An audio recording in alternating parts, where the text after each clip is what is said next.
ವ್ಯಾಖ್ಯಾಮುದ್ರಾಂ ಕರಸರಸಿಜೈಃ ಪುಸ್ತಕಂ ಶಂಖಚಕ್ರೆ ಬಿಭ್ರದ್ಭಿನ್ನಸ್ಫಟಿಕರುಚಿರೆ ಪುಂಡರೀಕೆ ನಿಷನ್ನಃ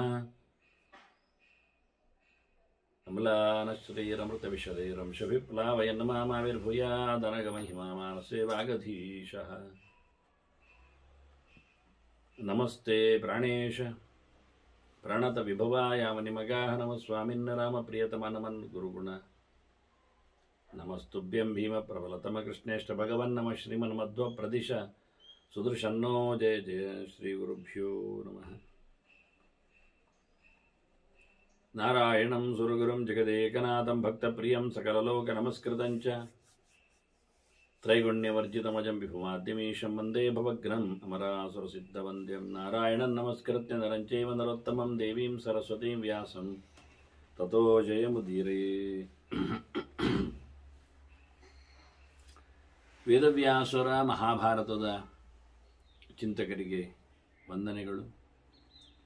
ಶಾಂತಿ ಪರ್ವದ 186ನೆಯ ಪ್ರವಚನ. ಭೀಷ್ಮರು ವಿಶ್ವಾಸವನ್ನು ನಡೆಸಿಕೊಡಬಾರದು ಅನ್ನುವ ನೆಲೆಯಲ್ಲಿ ಧರ್ಮರಾಜನ ಬೇರೆ ರೀತಿಯ ಪ್ರಶ್ನೆಗೆ ಉತ್ತರವಾಗಿ ಪೂಜನಿ ಹಕ್ಕಿಯ ಕಥೆಯನ್ನು ಹೇಳ್ತಾ ಆಕೆಯ ಮಾತುಗಳನ್ನು ಬ್ರಹ್ಮದತ್ತ ರಾಜ ಮತ್ತೆ ಅರಮನೆಯಲ್ಲಿ ಇರುವಂತೆ ಅದನ್ನು ಆಧರಿಸ್ತಾನೆ ಅಂತ ಹೇಳುವಾಗ ಪೂಜನಿ ಯಾವ ಮಾತಿಗೂ ಬಗ್ಲಿಲ್ಲ. ಅವಳು ಹೇಳ್ತಾಳೆ, ಅವಿಶ್ವಾಸ ಸರ್ವಶಾಸ್ತ್ರೇಷು ನಿಶ್ಚಯ ಸರ್ವಶಾಸ್ತ್ರೇಷು ಅವಿಶ್ವಾಸ ಸುಖೋದಯ ಅಂತ. ಎಲ್ಲ ಪ್ರಕಾರದ ಶಾಸ್ತ್ರಗಳ ಚಿಂತನೆಯಲ್ಲಿ ಮಾಡಿದ್ರೂ ಒಟ್ಟಂದದಲ್ಲಿ ಒಂದು ನಿರ್ಣಯಕ್ಕೆ ಬರುವುದಾದರೆ ಏನು ಕೇಳಿದರೆ ಅವಿಶ್ವಾಸ ಸುಖೋದಯ ಅಂತ. ಯಾರನ್ನೂ ಹೆಚ್ಚಾಗಿ ನಂಬದಿರುವುದೇ ಅವನ ಏಳಿಗೆಗೆ, ಅವನ ಸುಖಕ್ಕೆ, ನೆಮ್ಮದಿಗೆ ಒಳ್ಳೆಯದು ಅಂತ. ಒಂದು ಗೆರೆ ಸಾಕಾಗ್ತದೆ. ಸರ್ವಶಾಸ್ತ್ರೇಶು ಅಂತ ಹೇಳಿಕೊಂಡಾಗಿದ್ದು ರಾಜನೀತಿ, ಅರ್ಥಶಾಸ್ತ್ರ, ಇವನ್ನೆಲ್ಲ ವ್ಯಾವಹಾರಿಕವಾದ ಪ್ರಪಂಚ, ಮನುಷ್ಯನ ನಡೆ, ಇವೆಲ್ಲ ಇಟ್ಟುಕೊಂಡು ಬಾಕ್ಯವಾಗಿ ವೇದಾಂತ ಶಾಸ್ತ್ರದ ವಿಷಯ ಎಲ್ಲ ಅಲ್ಲ, ತತ್ವಶಾಸ್ತ್ರದೆಡೆಗೆ ಹೋಗುವುದಲ್ಲ. ಬದುಕಿನ ಶಾಸ್ತ್ರಗಳಲ್ಲಿ, ಪ್ರಪಂಚದ ನೀತಿ ನಿಯಮಗಳಲ್ಲಿ, ಎಲ್ಲದರಲ್ಲಿ ಏನು ಕೇಳಿದರೆ ಯಾವುದನ್ನು ಹೆಚ್ಚಾಗಿ ನಂಬಿ ಇಡಬೇಡ, ಯಾವುದನ್ನು ಪರಿಪೂರ್ಣವಾದ ಕಣಮುಚ್ಚಿ ಒಪ್ಪಿಕೊಳ್ಳುವ, ತೀರಾ 100ಕ್ಕೆ 100 ವಿಶ್ವಾಸ ಇಡುವ ಕೆಲಸ ಅದು ಅವನ ಒಳಿತಿಗೆ, ಅಭಿವೃದ್ಧಿಗೆ, ನೆಮ್ಮದಿಗೆ ಅದು ಹೆಚ್ಚು ಉಪಯೋಗಕ್ಕೆ ಬರುವುದಿಲ್ಲ ಅಂತ ಸ್ಪಷ್ಟವಾಗಿ ಪೂಜನೆ ಹೇಳ್ತಾ ಇದ್ದ. ಅಲ್ಲ, ನಾನು ಹೇಳುತ್ತೇನೆ ಅಂತಲ್ಲ, ನಾನು ಹೆದರಿಕೊಂಡು ಒಂದು ಹಕ್ಕಿಯಾಗಿ ನನ್ನ ಮರಿಯನ್ನೇ ನಾನು ಕಳ್ಕೊಂಡರ ಒಂದು ನೋವಿನಿಂದ, ಸಂಕಟದಿಂದ ಇದು ಎಲ್ಲ ಕಡೆಗಲ್ಲ ಅಂತ ಕಳೆದ ಬಾರಿಗೆ ಹೇಳಿತ್ತು. ಯಾರು ದುಃಖವನ್ನು ಸಮೀಕರಿಸುವುದಿಲ್ಲ ಅವನು ಅಯೋಗ್ಯ ಅಂತ ಬಹಳ ಚೆನ್ನಾಗಿ ಹೇಳಿತ್ತು ಅನುಭವದ ಮಾತನ್ನು. ಒಬ್ಬನಿಗಾಗೋ ದುಃಖ ಇನ್ನೊಬ್ಬನಿಗೆ ನನಗಾಗಲಿಲ್ಲಲ್ಲ ಅಂತ ಹೇಳಿಕೊಳ್ಳುವ ಹಾಗೆಲ್ಲ, ಅವನಿಗೂ ದುಃಖದ ಅನುಭವ ಬಂದಾಗ ಬಂದಿರುತ್ತದೆ, ಅದರಿಂದ ನೋಡಿಕೊಳ್ಳಿಕ್ಕೆ ಬರ್ತದೆ ಅಂತ ನಾನು ಕೆಲವು ರಾಮನ ದೃಷ್ಟಾಂತ ಕೊಡುವ ಮೂಲಕ ಇತಿಹಾಸದಲ್ಲಿ ಹೇಳಿದ್ದೆ. ಹೀಗೆ ನಾವು ಇದು ಪೂಜನಿ ಹಕ್ಕಿ ಹೆದರಿಕೊಂಡು ತನ್ನ ಮರಿಯನ್ನು ಕಳ್ಕೊಂಡು ತುಂಬಾ ತುಂಬಾ ಘಾಸಿಗೊಳಗಾಗಿ ಯಾರನ್ನು ನಂಬಾರದು ಅಂತ ಒಂದು ಖಡಕ್ಕಾಗಿ ಹೇಳುತ್ತಾ ಇದೆ ಅಂತ ಅಲ್ಲ. ಅಳವಿನ ಸಂಕಟದ ಹೊತ್ತಿನಲ್ಲಿ ಕೆಲವೊಮ್ಮೆ ಇಂತಹ ಮಾತುಗಳು ಬರ್ತದೆ ಎನ್ನುವುದು ಒಂದುಂಟು. ಅದು ಎಲ್ಲಿಗೆ? ತತ್ವ ಮಾತುಗಳಿಗೆಲ್ಲೊಂದೊಮ್ಮೆ ವಿರೋಧ ಇದ್ರೆ ಮಾತ್ರ. ಪ್ರಲಾಪಾದಿ ಅಂತ ಹೇಳಿಕೊಂಡು ಪ್ರಲಾಪಾದಿ ಕಂಬಚಹ ಅಂತೇಳಿ ಅನರ್ಥಕರವಾದ ಕೆಲವು ಮಾತುಗಳು, ಅದಕ್ಕೆ ಅರ್ಥ ಹುಡುಕಬೇಡಿ. ಎಂತ ದೇವರು ಸತ್ನ ನನಗಿಷ್ಟೆಲ್ಲ ಉಪದ್ರ ಮಾಡಲಿಕ್ಕೆ ಆಗುವಾಗೆ ನೋಡಲಿಕ್ಕೆ ಅಂತ ಕೆಲವರು ಆಕ್ಷೇಪಿಸ್ತಾರೆ. ಆಗ ದೇವರಿಗೊಂದು ಸಾಯುವುದು ಅಂತ ಉಂಟ? ಹಾಗೊಂದು ಹೇಳುವುದೊಂದು ದೊಡ್ಡ ತಪ್ಪಾಗೋದಿಲ್ವ? ಆಗ ಹೇಳ್ತಾರೆ, ಈ ಪ್ರಲಾಪದ ಹೊತ್ತಿನಲ್ಲಿ ಬೊಬ್ಬೆ ಹಾಕುವಾಗ, ಕಷ್ಟದಲ್ಲಿ ಬಿದ್ದಾಗ ಇಂಥದ್ದೆಲ್ಲ ಮಾತುಗಳಿಗೆಲ್ಲ ಅರ್ಥ ಹುಡುಕಬೇಡಿ. ನಿಂಗೆಂತ ಕಣ್ಣು ಕಾಣುವುದಿಲ್ವ ಅಂತ ಕೇಳ್ತಾರೆ. ಕಣ್ಣು ಕಾಣುವುದಿಲ್ಲ ಅಂತ ಕಣ್ಣು ಕುರುಡು ಅಂತ ಅರ್ಥದಲ್ಲಿ ಅಲ್ಲ, ಸ್ವಲ್ಪ ಜಾಗ್ರತೆಯಾಗಿ ನೀನು ಗಮನಿಸುವಂತ ಗತಿ ಮಾಡು ಅಂತ ಹೇಳಲಿಕ್ಕೋಸ್ಕರ ಹೇಳುವಂತೆ ಅಂತ. ಕೆಲವು ದುಃಖದ ಸನ್ನಿವೇಶಗಳಲ್ಲಿ, ಕೋಪದ ಹೊತ್ತಿನಲ್ಲಿ ಇಂಥ ಮಾತುಗಳಿಗೆಲ್ಲ ಅಕ್ಷರಶಃ ಅರ್ಥವನ್ನು ಹುಡುಕಬಾರದು, ತಾತ್ಪರ್ಯ ಅರ್ಥದಲ್ಲಿ ಅದನ್ನು ಗಮನಿಸಬೇಕು ಅಂತ ತಾತ್ವಿಕ ನೆಲೆಯಲ್ಲಿ ಮಾತಾಡಿದ್ದು ಹೊರತು ದೇವರಿಗೆ ಬುದ್ಧಿ ಇಲ್ಲ, ದೇವರಿಗೆ ಎಚ್ಚರ ಆಗುವುದಿಲ್ಲ, ದೇವರಿಗೆ ಕಾಣುವುದಿಲ್ಲ, ಹೀಗೆಲ್ಲ ಹೇಳಿಕೊಂಡು ಹೋಗ್ತಾರೆ. ಇಂಥದ್ದೆಲ್ಲ ಆಕ್ಷೇಪ, ಅದು ಅವರಿಗೂ ಗೊತ್ತು ಅದು ವಾಸ್ತವ ಸಂಗತಿ ಅಲ್ಲ ಅಂತ.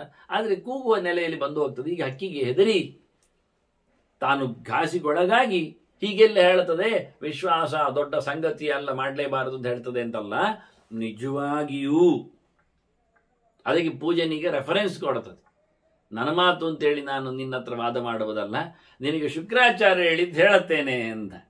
ನಮ್ಗೆ ಗೊತ್ತಾಯ್ತು ಶುಕ್ರಾಚಾರ್ಯ ಹೇಳ್ತಾರೆ ಅಂದ ತಕ್ಷಣ ಅವರು ಸ್ವಲ್ಪ ದ್ವಂದ್ವ ನೀತಿಯವರೊಂದು ನಾವು ಕೆಳದ ಬಾರಿ ಕೆಲವೊಮ್ಮೆ ಪ್ರವಚನದಲ್ಲೆಲ್ಲ ಅದನ್ನು ಕೇಳಿಕೊಂಡಿದ್ದೇವೆ. ಗುರುಗಳ ನೀತಿ ಆದರೆ ಬೃಹಸ್ಪತಿ ಆಚಾರ ಆದರೆ ದೇವನೀತಿ, ಅದು ಶುಕ್ರಾಚಾರ್ಯ ನೀತಿ ಆದರೆ ದೈತ್ಯ ನೀತಿ. ಅದು ಆದ್ರಿಂದ ಅದರಲ್ಲಿ ಒಂದು ಸ್ವಲ್ಪ ಇಬ್ಬಗೆ ಇರ್ತದೆ ಅಂತ ನಮ್ಮದು ಎಂತ ಹೇಳುವ, ಅದಕ್ಕೆ ತೀರ್ಮಾನ ಇರ್ತದೆ, ಕನ್ಕ್ಲೂಷನ್ ಇರ್ತದೆ. ಇನ್ನು ಯಾರಾದರೂ ಬಂದರು ಹೇಳಿದ ತಕ್ಷಣ ಕೆಲವರಿಗೆ ಒಂದು ತೀರ್ಮಾನ ಬರ್ತದೆ, ಹೀಗೆ ಅಂತ. ಹಾಗಲ್ಲ. ಶುಕ್ರಾಚಾರ್ಯರು ಶುದ್ಧ ಬ್ರಾಹ್ಮಣರೇ, ಭೃಗುವಂಶ, ಒಳ್ಳೆ ನೀತಿಶಾಸ್ತ್ರಜ್ಞ. ಯೋಗ್ಯತೆಯಲ್ಲಿ ಬೃಹಸ್ಪತಿಗಿಂತ ಎಷ್ಟೋ ಸಣ್ಣವರಾದರೂ ಬೃಹಸ್ಪತಿಯಲ್ಲಿ ಇಲ್ಲದ ಕೆಲವು ಅವರಲ್ಲಿ ಸಂಗತಿಗಳು, ಮದ್ದುಗಳಿದ್ದವು ಅಂತ ಹೇಳಿ ನಾವು ಕಥೆಯಲ್ಲಿ ಕೇಳಿ ನೋಡಿದ್ದೇವೆ. ಮೃತ ಸಂಜೀವನಿ ವಿದ್ಯೆ ಆಗಲಿ ಇಂಥದ್ದೆಲ್ಲ ಬರಬಾರದು ಅಂತಲ್ಲ, ಅದು ದೊಡ್ಡ ಸಂಗತಿ ಅಲ್ಲ. ದೇವತೆಗಳಿಗೆ ಸಾಯುವುದೇ ಇಲ್ಲ, ಆದರೆ ಅವರಿಗೆಲ್ಲ ದೊಡ್ಡ ಸಂಗತಿ ಅಲ್ಲ. ಅದು ಆಟ ಮಾಡಲಿಕ್ಕೇನು ತಪ್ಪಲ್ಲ. ಅಂಥ ವಿದ್ಯೆಗಳಲ್ಲಿ ಅವರು ಬದುಕುವುದೂ ಇಲ್ಲ, ಅದು ಬೇಡ. ಮಂತ್ರವಿದ್ಯೆ, ಮಂತ್ರವಾದ ವಿದ್ಯೆ ಎಲ್ಲದು ವಿದ್ಯೆ ಅಲ್ಲ, ಅದರಲ್ಲಿ ಬದುಕಬಾರದು, ಸಹಜವಾಗಿರ್ಬೇಕು, ಇರಲಿ. ಅಂದು ಶುಕ್ರಾಚಾರ್ಯ ಹೇಳಿದ್ರು ಅಂದ ತಕ್ಷಣ ಒಂದು ಸ್ವಲ್ಪ ನಿಮಗೆ ಗೌಣ ಮಾರ್ಕ್ ಬಂದರೆ, ಪೂಜೆನ ಹೇಳ್ತಾಳೆ ಪ್ರಹ್ಲಾದರಿಗೆ ಹೇಳಿದ್ದು ಅಂತ, ಆಗ ನಮಗೆ ಖುಷಿ ಆಗ್ತದೆ. ಪ್ರಹ್ಲಾದ ದೈತ್ಯನಾದರೂ ಭಾರಿ ತಾತ್ವಿಕನಾದ ದೈತ್ಯ. ದೇವರ ಬಗ್ಗೆ ತುಂಬ ಒಲವು, ತತ್ವಶಾಸ್ತ್ರದೆಡೆಗೆ ತುಂಬ ಅಭಿನಿವೇಶ. ಮಗ ಮೊಮ್ಮಗ ಅಂತೆ ನೋಡಿಕೊಳ್ಳದೆ ಸತ್ಯವನ್ನು ನಿಷ್ಠುರವಾಗಿ ಹೇಳಿಕೊಳ್ಳುವ ನಮಗೆ ಕೆಲವು ಕಥೆಗಳಲ್ಲಿ ಪ್ರಹ್ಲಾದನ ಚಿಂತನೆಗಳು ಮಹಾಭಾರತದಲ್ಲಿ ಬಂದನ್ನು ನಾವು ನೋಡಿದ್ದೇವೆ. ಹಾಗಾಗಿ ಇವಳು ಮತ್ತೆ ಪ್ರಹ್ಲಾದನಿಗೆ ಹೇಳಿದ, ಶುಕ್ರಾಚಾರ್ಯರು ತಿಳಿಸಿದ ಮಾತು ಕೆಲವು ಹೇಳುತ್ತೇನೆ ಅಂತ ಮತ್ತೊಮ್ಮೆ ಇವಳು ಮುಂದುವರಿಸ್ತಾಳೆ ಆ ಮಾತನ್ನು. ಹೇಗಿತ್ತು ಅಂತ ಅವ್ರು ಹೇಳುವ ರೀತಿ ಅಂದರೆ, ಯೇ ವೈರಿಣಃ ಶ್ರದ್ಧತತೆ ಸತ್ಯೇ ಸತ್ಯೇತರೇಪಿವ, ದೌರ್ಜನ್ಯಕ್ಕೂ ಒಳಗಾಗಿ ಶತ್ರುಗಳಾಗಿ ನಿಂತವರು, ಅಂತೂ ಒಟ್ಟಾರೆ ಆಗದವರ ಪಕ್ಷದಲ್ಲಿ ವಿರೋಧಿಗಳಾಗಿ ಇದ್ದಾರೆ. ಇಂಥವರು ಒಂದೊಮ್ಮೆ ಸತ್ಯ ವಿಷಯವೇ ಇರಲಿ, ಪ್ರಾಮಾಣಿಕನೇ ಆಗಿರಲಿ, ಒಳ್ಳೆಯವನೇ ಅನ್ನುವ ಧರ್ಮ ನ್ಯಾಯದಲ್ಲಿಯೇ ನೆಲೆಗೊಂಡಿದ್ದಾನೆ ಅಂಥವನಲ್ಲಿಯೇ ಇರಲಿ, ತದ್ವಿರುದ್ಧನಾದವನಲ್ಲಿ ಪ್ರಾಮಾಣಿಕತೆ ಇಲ್ಲದವ, ಸತ್ಯನಿಷ್ಠ ಅಲ್ಲದವ, ಅಧಾರ್ಮಿಕ ಅನ್ಯಾಯಗಾರ ಅಂಥವನಲ್ಲೇ ಇರಲಿ. ಹೀಗೆ ಯಾವುದೇ ಪ್ರಕಾರದ ವಿರುದ್ಧವಾದ ಎರಡು ವ್ಯಕ್ತಿಗಳಲ್ಲಿಯೂ ಒಬ್ಬ ವೈರಿಯಾದವನು, ಶತ್ರುವಾಗಿರುವವನು, ದೂರದಲ್ಲಿರುವವನು ಶ್ರದ್ಧೆಯನ್ನು, ನಂಬಿಕೆಯನ್ನು, ವಿಶ್ವಾಸವನ್ನು ಇಡುವುದಿಲ್ಲ. ಇಟ್ಟರೆ ಏನಾಗ್ತದೆ ಅಂತ ಶುಕ್ರಾಚಾರ್ಯರು ಹೇಳ್ತಾರೆ ಪ್ರಹ್ಲಾದನ ಹತ್ರ, ಬದ್ಯಂತೆ ಶ್ರದ್ಧದಾನಾಹಿ ಮಧು ಶುಷ್ಕತೃಣೇರಿವ, ಖಂಡಿತವಾಗಿ ಪಡೆ ತಿಂತಾರೆ ನಾನು ಹೇಳೋದು. ಒಂದು ಸರ್ತಿ ಶತ್ರುವಾಗಿ ಬಿಟ್ಟನ, ಯಾರಿಗೆ ಅವನು ಶತ್ರುವೋ ಅವನಲ್ಲಿ ಯಾವ ಕಾಲದಲ್ಲಿ ವಿಶ್ವಾಸಕ್ಕೆ ಅವನು ಪಾತ್ರನಾಗಬಾರ್ದು. ಈಗ ನಾನು ನಿನಗೆ ನನ್ನ ನೆಲೆಯಲ್ಲಿ ನಾನು ಶತ್ರು ಆಗಿದ್ದೇನೆ, ಪೂಜೆನ ಹೇಳೋದು. ಅವನು ಹೇಳಿದ್ದ ಮಿತ್ರನಾಗಿದ್ದೇನೆ ನಾನು ಅಂತ, ಇವಳು ಹೇಳ್ತಾಳೆ ನಾನು ಶತ್ರುವಾಗಿದ್ದೇನೆ. ಯಾಕೆ ನಾನೇ ಮಾಡಿದ್ದೇನೆ ಶತ್ರು ವ್ಯವಹಾರ, ನೀನು ಮಿತ್ರನಾಗುವುದೇಗೆ ನಮ್ಮಲ್ಲಿ ಸಂಧಿ ಆದರೆ ನೀನು ಮಿತ್ರ ಆಗ್ತೀಯ. ಮೊದಲು ಮಿತ್ರನಾಗಿದ್ದಿ, ಈಗ ನಮಗೆ ಕೃತ್ಯ ಎಸಗಿಯಾಗಿ ಆದ ನಂತರ ಮಿತ್ರತ್ವ ಹೋಗಿದೆ, ಶತ್ರುತ್ವ ಬೆಳೆದಿದೆ. ಅದರಿಂದ ಹೇಳ್ತಾಳೆ ನಾನು ಶತ್ರುವಾಗಿರುವುದರಿಂದ, ನೀನು ನನಗೆ ಶತ್ರುವಾಗಿರುವುದರಿಂದ, ಪರಸ್ಪರ ನಾವು ಶತ್ರುಗಳಾಗಿರುವುದರಿಂದ ಶತ್ರುಗಳಲ್ಲಿ ಸಂಧಾನ ಇಲ್ಲ, ಶ್ರದ್ಧೆ ಇಲ್ಲ, ನಂಬಿಕೆ ಇಲ್ಲ, ವಿಶ್ವಾಸ ಇಲ್ಲ. ನೀನು ಬೇಕಾದರೆ ಶತ್ರು ಅಲ್ಲ ಅಂತ ಹೇಳಿಕೊ, ನೀನು ಮಿತ್ರ ಅಂತಲೇ ಹೇಳಿಕೊ, ನಿನ್ನಲ್ಲಿ ಕ್ಷಮೆ ಇದೆ ಅಂತ ಮಾಡಿಕೊ, ನೀನು ತಿಳಿಯಾಗಿದ್ದಿ ಅಂತ ಮಾಡುವ, ನೀನು ಪ್ರಾಮಾಣಿಕ ಅಂತಲೇ ಒಪ್ಪಿಕೊಳ್ಳುವ. ಆದರೂ ಇಲ್ಲ ಅಂತ ಶುಕ್ರಾಚಾರ್ಯ ಹೇಳುತ್ತಾರೆ. ಅಪ್ರಾಮಾಣಿಕನಲ್ಲಿ ಬಿಡಿ, ನೀನು ಅಷ್ಟು ಶುದ್ಧನಾಗಿದ್ದರೂ ನಿನ್ನಲ್ಲಿ ಶ್ರದ್ಧೆಯನ್ನು ಮಾಡಲಿಕ್ಕೆ ಬರುವುದಿಲ್ಲ ಅಂತ. ಬಂದರೆ ಖಂಡಿತವಾಗಿ ಅವರು ಬೆಳೆ ತಿಂತಾರೆ ಅಂತ ಹೇಳ್ತಾರೆ. ಯಾಕೆ ನಿನಗಲ್ಲ ನನಗೆ, ನೀನೊಂದೊಮ್ಮೆ ಅವನನ್ನು ನಾನಿಗೆ ಶತ್ರು ಮಾಡಿಕೊಂಡೆ, ನೀನು ಮಾಡಿದ ಅನ್ಯಾಯಕ್ಕೆ ನಾನು ಅನ್ಯಾಯ ಮಾಡಿ ಶತ್ರು ಆದೆ, ಮೊದಲು ನೀನು ಶತ್ರು ಆದಿ. ಪೂರ್ವಾಪಕಾರಿಣ ಅಂತ ಕಳೆದ ಬಾರಿ ಪೂಜನೆ ಹೇಳಿತ್ತು. ಮೊದಲು ನೀನು ನನಗೆ ಶತ್ರು ಆದಿ, ಆನಂತರ ನಾನು ನಿನಗೆ ಶತ್ರು ಆದಿ. ನಾನು ಅನ್ಯಾಯ ಮಾಡಿ ಈಗೇನೇ ಮಾಡ್ಬೇಕು ನಾನು? ಈಗ ನಾನು ಬೆಳೆದಿನ್ಬೇಕು ಈಗ. ಆದ್ದರಿಂದ ಸಾಯ್ತಾನೆ ಅಂತ ಶುಕ್ರಾಚಾರ್ಯ ಹೇಳಿದ್ದಾರೆ. ಎರಡೇ ಹೇಳಿದ್ದಲ್ಲ ಅದು, ಒಂದು ಹಿಡಿದಾಕ್ತಾರೆ, ಒಂದು ಹೊಡೆದಾಕ್ತಾರೆ ಅಂತ. ನನಗೆ ಹಿಡಿದಾಕುವುದು ನನಗೆ ಇಷ್ಟ ಇಲ್ಲ, ಹೊಡೆದಾಡುವುದು ನನಗೆ ಬೇಕಾಗಿಲ್ಲ ಅಂತೇಳಿ ನಾನು ಇಲ್ಲಿಂದ ಪದರಾಡಾಗ್ತೇನೆ ಅಂತ ಅದು ಹೇಳಿತ್ತು ಒಟ್ಟಾರೆ. ಅದನ್ನೇ ಗಟ್ಟಿ ಮಾಡಿಕೊಂಡು ಹೇಳ್ತಾ ಉಂಟು ಶುಕ್ರಾಚಾರ್ಯ ಹೇಳಿದ್ದಾರೆ ಬೆಳೆಸಿಂತಿ ಅಂತ. ಬದ್ಧಂತೆ ಅಂತ ಹಿಡಿದಾಕ್ತಾರೆ. ಯಾಕೆ? ಹೊಡೆಯುವುದಕ್ಕಿಂತ ಹೆಚ್ಚು ಹಿಡಿಯುವುದು ಚಂದ. ಹಿಡಿದರೆ ಯಾವತ್ತೂ ಅವನಿಗೆ ಘಾಸಿ ಆಗ್ತದೆ. ಆದ್ದರಿಂದ ಗಲ್ಲು, ಮರಣದಂಡನೆಯೋ, ಎನ್ಕೌಂಟರೋ ಅದೆಲ್ಲ ದೊಡ್ಡ ಸಂಗತಿಯಲ್ಲ ಅವರಿಗೆ. ಸಾಯುವವರಿಗೆ ಅವರು ಹೊರಡುವಾಗಲೇ, ಅನ್ಯಾಯ ಮಾಡುವಾಗಲೇ ಅವರಿಗೆ ಗೊತ್ತುಂಟು ಗುರಿ ಏನು, ಕೊನೆ ಏನು ಅಂತ. ಸಾಯುವುದು ಗೊತ್ತುಂಟು ಅವರಿಗೆ. ಎಂತಾದರೂ ಸಾಯಿಸ್ತಾರೆ ಅಲ್ವಾ? ಅವ್ರು ಕೆಲಸ ಮಾಡಿ ಸಾಯ್ತಾರೆ. ಹಾಗಾಗಿ ಇವರು ಸಾಯುವುದು ದೊಡ್ಡ ಸಂಗತಿ ಅಲ್ಲ ಅವರಿಗೆ. ಅದನ್ನು ತೀರ್ಮಾನ ಮಾಡಿ ಬಂದವರು. ಆದರೆ ಅವರಿಗೆ ಸಾಯಿಸದಂತೆ ಅವರನ್ನು ಸಿಕ್ಕಿಸಿ ಹಾಕಬೇಕು, ಕಟ್ಟಿ ಹಾಕಬೇಕು, ಸೆರೆಮನೆಯಲ್ಲಿ ಕುಳಿಬೇಕು. ಅವರು ಸುಮ್ಮನೆ ಊಟ ಕೊಡಬಾರ್ದು, ಅಲ್ಲಿ ದುಡಿಸಬೇಕು ಅವರನ್ನು. ಆಗ ಅವರು ಮಾಡಿದ ದೇಶದ್ರೋಹಕ್ಕೆ ಒಳ್ಳೆ ಅರ್ಥ ಆಗ್ತದೆ. ಅಂಥವರ ನೋಡಿ ಉಳಿದ ದೇಶದ್ರೋಹಿಗಳು ಚಪ್ಪೆ ಆಗ್ತಾರೆ, ಬಾಲ ಮಡಿಸಿ ಕೂತ್ಕೊಳ್ತಾರೆ. ನಾವು ಅದು ಮಾಡೋದಿಲ್ಲ. ಇವನಿಗೆ 3 ಹೊತ್ತು ಊಟ, ಅದು ವಾರಕ್ಕೊಮ್ಮೆ ತಿನ್ನಲಿಕ್ಕೆ, ಮೂಗಿನವರೆಗೆ ತಿನ್ನಲಿಕ್ಕೆ ಬೇಕಾದಂತಹ ಒಂದಿಷ್ಟು ಪ್ರಾಣಿ ಪ್ರಪಂಚ ಎಲ್ಲ ಕೊಟ್ಟಾಕಿ ಅವನನ್ನು ಒಳ್ಳೆ ಕೊಬ್ಬಿಸಿ ಮಾಡ್ತೇವೆ. ಅದು ಪ್ರಯೋಜನ ಇಲ್ಲ. ಜೀವಾವಧಿ ಶಿಕ್ಷೆ ಪ್ರಯೋಜನ ಏನು? ಅದೆಲ್ಲ ಉಪಯೋಗ ಇಲ್ಲ. ಹಾಗಾಗಿ ಇದು ಹೇಳುತ್ತದೆ, ಶುಕ್ರಾಚಾರ್ಯ ಹೇಳ್ತಾರೆ, ಸಿಕ್ಕಿ ಹಿಡಿತಿ ಅಂತ ಸಾಹಿತಿ ಅಂತ ಹೇಳಿದ್ದಾರೆ ಅವರು. ಬದ್ಧಂತೆ ಒಬ್ಬೆಯವರ ಭೇದ. ಇದೊಂದು ಸಂಸ್ಕೃತದಲ್ಲಿ ಒಂದು ಸೊಗಸು. ವಕಾರಕ್ಕೂ ಬಕಾರಕ್ಕೂ ಅಕ್ಷರದಲ್ಲಿ ವ್ಯತ್ಯಾಸ ಇಲ್ಲ. ಯಾವುದು ಮಾಡ್ಬೋದು ಅಂತ ಕ್ರಮ, ಹೇಳ್ಬೋದು ಅಂತ ಅರ್ಥ. ಅದ್ರಿಂದ ಏನಾಗ್ತದೆ ಈಗ? ಅದು ಬದ್ಧಂತೆ ಅಂದರೆ ಒದ್ಯಂತೆಯೂ ಅರ್ಥ ಆಗ್ತದೆ. ಹಿಡಿತಾರೆ, ಕೊನೆಗೆ ಹಿಡಿದು ಹೊಡೆದು ಹೊಡೆದು ಹೊಡೆದು ಕಡೆಗೆ ಸಾಯಿಸುತ್ತಾರೆ ಅಷ್ಟೇ. ಒಮ್ಮೆಲೆ ಸಾಯಿಸುವುದಿಲ್ಲ, ಹಿಂಸಿಸಿ, ಆಡಿಸಿ, ಗೋಳಾಡಿಸಿ, ನೋವು ಉಣ್ಣಿಸಿ ಸಾಯಿಸ್ತಾರೆ. ಸಾಯುವುದು ಎನ್ನುವುದು ಎಲ್ಲರೂ ಸತ್ಯವೇ, ಆದರೆ ಅವರು ಅಷ್ಟು ಸುಲಭದಲ್ಲಿ ಸಾಯಿಸುವುದಿಲ್ಲ ಅಂತ ಶುಕ್ರಾಚಾರ್ಯ ಹೇಳಿದ್ದಾರೆ. ಒಂದು ದೃಷ್ಟಾಂತ, ಮಧು ಶುಷ್ಕ ತೃಣೈರಿವ ಅಂತ ನೋಡಿ. ಒಣಗಿದ ಹುಲ್ಲು ರಾಶಿ ಹಾಕಿದ್ದಾರೆ. ನಾವು ಅದು ಬಿತ್ತೋದದ್ದು, ಒಣಗಿ ಹೋದದ್ದು, ತರಗೆಲೆ ಹಾಗೀಗೆ ಅಂತೇಳಿ ಕಾಲಿಡ್ತೇವೆ. ಅಡಿಯಲ್ಲಿ ಮಾಡಿದ್ದಾರೆ, ಹೊಂಡ ಮಾಡಿರ್ತಾರೆ, ಹಿಡಿತಾರೆ. ಇಷ್ಟು ಹಿಡಿದಾಗ್ತಾರೆ. ಹಿಡಿದಾಗ್ಲಿಕ್ಕೆ ಅವ್ರು ಮಾಡಿರ್ತಕ್ಕ ಉಪಾಯ ಅದು. ಪಕ್ಕ ನೋಡಿದಾಗ ಬಿದ್ದ ತರಗೆಲೆಯನ್ನೆಲ್ಲ ಅಂತ ಹೇಳಿಕೊಂಡು ಆರಾಮ, ಖುಷಿ ಆಗ್ತದೆ, ತಂಪಿರ್ತದೆ, ಕಲ್ಲು ಮುಳ್ಳಿಲ್ಲ ಅಂತ ಕಾಲಿಡುತ್ತೆ. ಮಧು ಅಂದರೆ ಸ್ವೀಟ್, ಊಟ, ತಿಂಡಿ, ತಿನಿಸು. ಅದು ಜೇನುಗೂಡುವೆ.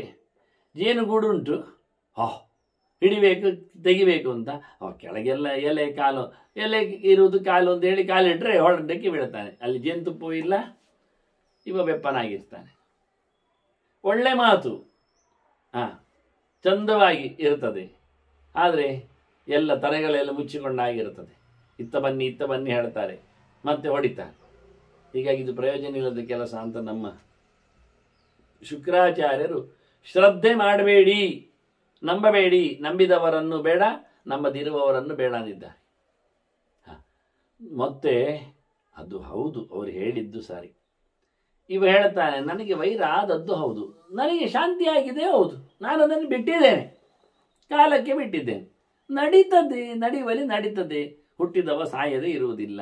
ಸಾವು ಯಾವತ್ತೂ ಬರಬಹುದು, ಒಟ್ಟಿಗೆ ಸಾಯ್ಬೋದು, ಬೇರೆ ಸಾಯ್ಬೋದು. ಕಾಲ ಕಾಲ ಕಾಲ ಅಂತೇಳಿ ನಾನು ಸಮಾಧಾನ ಪಟ್ಟುಕೊಂಡಿದ್ದೇನೆ. ಹೇಳಿಕೊಂಡ್ರೆ ಶುಕ್ರಾಚಾರ್ಯ ಏನು ಹೇಳ್ತಾರೆ ಗೊತ್ತುಂಟ? ಕಾಲದಲ್ಲಿ ನಡೆದು ಹೋದರೂ ಘಟನೆ, ಕಾಲ ಕಳೆದರೂ ಘಟನೆಯ ನೆನಪು ಕಳೆಯುವುದಿಲ್ಲ ಅಂತ ಅಂದಿದ್ದಾರೆ. ಅದು ಹೇಳಿ ಆಗಿತ್ತು ಮೊದಲೇ. ವರ್ಷ ಶತೈರಪಿ ಅಂತೆಲ್ಲ ಹೇಳಿದೆ. ಅದು 100 ವರ್ಷಗಳಾದರೂ ನಮ್ಮದೇನು ಮುಗಿದೋಗುವುದಿಲ್ಲ ಮಾಡಿದ ಪೆಟ್ಟು ಪುಡೆಯ ನೆನಪುಗಳು ಅಂತ. ಅದು ಮಗುವನ್ನು ಮತ್ತೆ ಮತ್ತೆ ನೋಡ್ತಾ ಇದ್ದಾಗ ಹೊಸ ಹೊಸ ವೈರಗಳು ಸೃಷ್ಟಿ ಆಗ್ತವೆ. ಇವತ್ತು ಖಾಲಿ ಶಾಂತ ಆಯಿತು, ನಾಳೆ ಅದು ಕಣ್ಣಿಲ್ಲದ ಮಗು ಎಡವಿದ್ದಾಗ ಮತ್ತೆ ಸಿಟ್ಟು ಬರ್ತದೆ. ಏನಾಗ್ತದೆ ಹೇಳಲಿಕ್ಕೆ ಆಗುವುದಿಲ್ಲ. ಹೊಸ ದ್ವೇಷ ಉಂಟಾಗ್ತದೆ ಅಂತ ಹೇಳಿತ್ತದು. ಈಗ ಉಶನರ ಶುಕ್ರಾಚಾರ್ಯರ ಬಾಯಿಂದ ಹೇಳಿದ ವಾಕ್ಯ ಎಷ್ಟು ಚೆನ್ನಾಗಿರುತ್ತದೆ ಹೇಳಿದರೆ ಅವರು ಹೇಳ್ತಾರೆ, ನಹಿ ವೈರಾಣಿ ಶಾಮ್ಯಂತಿ ಕುಲೇಶು ಆದಶಮಾಯುಗ. ಅವರು ಹೇಳ್ತಾರೆ, 10 ತಲೆಮಾರಿಗೆ ಹೋದರು, 10 ಯುಗ ಕಳೆದರು, ವೈರ ಮುಗಿಯುವುದಿಲ್ಲಂತೆ. ಆಯ್ತಾ? ಎಂತ ಮಾಡೋದು? ಜನ ದ್ವೇಷವನ್ನು ಎಷ್ಟು ಬೆಳೆಸ್ತಾರೆ ಅಂತ. ಅದು ಹೇಗೆ ಮಾರ್ರೆ? ಅವನೇ ಗೊತ್ತಾಗ್ತದೆ. ಅವನಪ್ಪೇನಪ್ಪೇನಪ್ಪೇನಪ್ಪೇನ ಕಾಲದಲ್ಲಿ ಮಾಡಿದ ನೂರಾರು ತಲೆಮಾರಿನ ಹಿಂದಿನ ಕಥೆ, ಯುಗಗಟ್ಟಲೆ ಆಗಿರತಕ್ಕಂಥ ಚರಿತೆ ಇವನಿಗೆ ಗೊತ್ತು. ಅನ್ಯಾಯ ಮಾಡಿದ್ದ ಮುಂದೆ ಅಯ್ಯ ಅದಕ್ಕೆ ಬೇರು ಹಾಗೆ ಉಂಟು, ಆ ಬಂದದ್ದೇ ಹಾಗೆ. ಅಖ್ಯಾತಾರಶ್ಚ ವಿದ್ಯಂತೆ ಕುಲೇ ಚೇತ್ ಜಾಯತೆ ಪುಮಾನ್. ಮನುಷ್ಯ ಹುಟ್ಟಿದ ತಕ್ಷಣ ವಂಶದಲ್ಲಿ ಹಿಂದಿನ ಪರಂಪರೆ ಸುದ್ದಿಯನ್ನೆಲ್ಲ ಅವನ ಮಂಡೆಯಲ್ಲಿ ಹಾಕಿಬಿಡ್ತಾರೆ. ಅಂಥವರಿದ್ದಾರೆ ಊರಿನ. ನೋಡಿ, ಅದಕ್ಕೆ ಉದಾಹರಣೆ ಹೇಳ್ತೇನೆ. ಪರೀಕ್ಷಿತ ಸತ್ತ, 66 ಆಗಿತ್ತು ಅವನಿಗೆ ಸಾಯುವಾಗ. ಆಗ ಅವನಿಗೆ ಒಂದು 40 ಹತ್ತಿರದಲ್ಲಿ ಮಕ್ಕಳಿದ್ದಾರೆ ಅಂತ ಇಟ್ಕೊಳ್ಳಿ, ಜನಮೇಜೆ ಮುಂತಾದವರು ಮಕ್ಕಳು. ನೆಕ್ಸ್ಟ್ ಸಕ್ಸೆಸರ್ ಜನಮೇಜೆಯ ಪಟ್ಟಕ್ಕೆ ಬಂದ. ಜನಮೇಜೆಯ ಪಟ್ಟಕ್ಕೆ ಬಂದ ಬಳಿಕ ಅವನ ತಲೆಯನ್ನು ತಿಂದರು. ಅಖ್ಯಾತಾರ ಮಂತ್ರಿ ಆಗದರೆಲ್ಲ ತಿಂದ್ರದ. ಅವನೇ ಕೇಳಿಕೊಂಡ, ಅಪ್ಪ ಹೇಗೆ ಸತ್ತ ಹೇಳಿ. ಅಪ್ಪನ ನೋಡು, ಹಾವು ಕಚ್ಚಿ 7 ದಿನ ಅವನೊಂದು ಪರದಾಡಿದ್ದಾನೆ ಒಂದು ಕಡೆಯಲ್ಲಿ ಕೂತು. ಅದು ಎಂಥದ್ದು, ಆ ಬತ್ತಲೆ ಬೈರಾಗಿ ಎಲ್ಲ ಪಾಠ ಹೇಳಲಿಕ್ಕೆ ಅಂತ ಅವನಿಗೆ.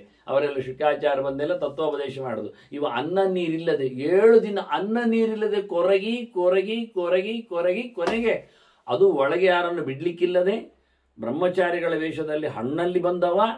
ಆ ಹಣ್ಣಿನಲ್ಲಿ ಹುಳವಾಗಿ ನಿಂತು ಅವನ ಕುತ್ತಿಗೆಗೆ ಅವನು ಸರಪಳಿಯಾಗಿ ಸುತ್ತಿಕೊಂಡು ಬುಸು ಕೊಟ್ಟಿಕೊಂಡು ಏನೊಂದು ವಿಷಮಯ ಸರ್ಪ ಪರೀಕ್ಷಿತನನ್ನು ಕರ್ರಗೆ ಮಾಡಿ ಸುಟ್ಟುರಿದು ವಿಷ ಜ್ವಾಲೆಯಿಂದ ಸಂಹಾರ ಮಾಡಿತು. ಇವನಿಗೆ ಎಪಿಸೋಡ್ ಕೇಳುವಾಗ ಉಂಟಲ್ಲ, ಅಬ್ಬಾ ಅದ್ಭುತ ಅನಿಸ್ತದೆ, ಥ್ರಿಲ್ಲಿಂಗ್ ಎಲ್ಲ ನೋಡುವಾಗ. ಭಯಾನಕವಾದ ಸ್ಟೇಟ್ಮೆಂಟ್. ಏನ್ರಿ ಎಂದು ಎಲ್ಲರೂ ಹೇಳೋದು. ನೀನು ನೋಡು, ನೀವು ಮಕ್ಕಳು 5 ಜನ ಇದ್ದರೂ ಸಹ ನಿನ್ನಪ್ಪನ ಗತಿ ಏನಾಯಿತು. ಒಬ್ಬ ರಾಜನಿಗೆ ಅವನಿಗೆ ಪಿತ್ತ ನೆತ್ತಿಗೇರಿತು. ಹೌದಾ, ಎಂತ ಮಾಡುವ, ಎಂತ ಮಾಡುದೆ ಅಂತದ್ದು. ಅವನ್ನು ಹಿಚಿಕಿ ಕೊಲ್ಲುವುದೇ ಯಾವುದನ್ನು ಸಿಕ್ಕಿದ್ದನ್ನು. ಯಾಕೆ ಅದು ಒಂದು ಮಾಡಿದ್ದಕ್ಕೆ ಅದರ ಸಂತಾನ ಪೂರ ಖಾಲಿ ಮಾಡೋದು. ಸರ್ಪ ಸತ್ರ ಮಾಡುವ ಅಂತ ಹೇಳಿದ್ರು. ನೋಡಿ, ಒಂದು ಐಡಿಯಾ ಕೊಡುವ ನಮೂನಿ ನೋಡಿದರೆ ಅಬ್ಬಾ ಅದ್ಭುತ ಮಾರಿ. ಉಂಟಪ್ಪ ನೋಡು, ಹುಡುಕುವ. ಎಲ್ಲಿಯೋ ಕೆದಕಿ ಕಡೆಗೆ ಹುಡುಕಿ ಹಾವಿನ ಹೋಮ ನೋಡಿ, ಶಬ್ದ ಹಾಕಿಕೊಂಡು ಹಾವಿನ ಹೋಮ ಅಂತ ಮಾಡ್ಲಿಕ್ಕೆ ಶುರು ಮಾಡಿದ್ರು. ಒಂದೊಂದೇ ಹಾವನ್ನು ಕರೆಯುವುದೇನು, ದರವಿಯಲ್ಲಿ ಹಿಡಿಯುವುದೇನು ಸೌಂಟಲ್ಲಿ, ಅದನ್ನು ಪುಸ್ತಕ ಅಂತ ಕುಂಡಿಗೆಗೆ ಹಾಕುವುದೇನು, ಕುಂಡಕ್ಕೆ. ಯೋಜನಾಯಾಮ ವಿಸ್ತಾರ ಅಂತಾರೆ ಮಾರ್ಯಾರೆ. ಗೋಕರ್ಣ ಮಾತ್ರತಃ ಅಂತ ಗೇಣುದ್ದದ ಹಾವಿನಿಂದ ಹಿಡಿದು ಮೈಲುದ್ದದ ಹಾವಿನನ್ನು ಸಹ ಹೋಮ ಮಾಡಿದ್ದಾರೆ.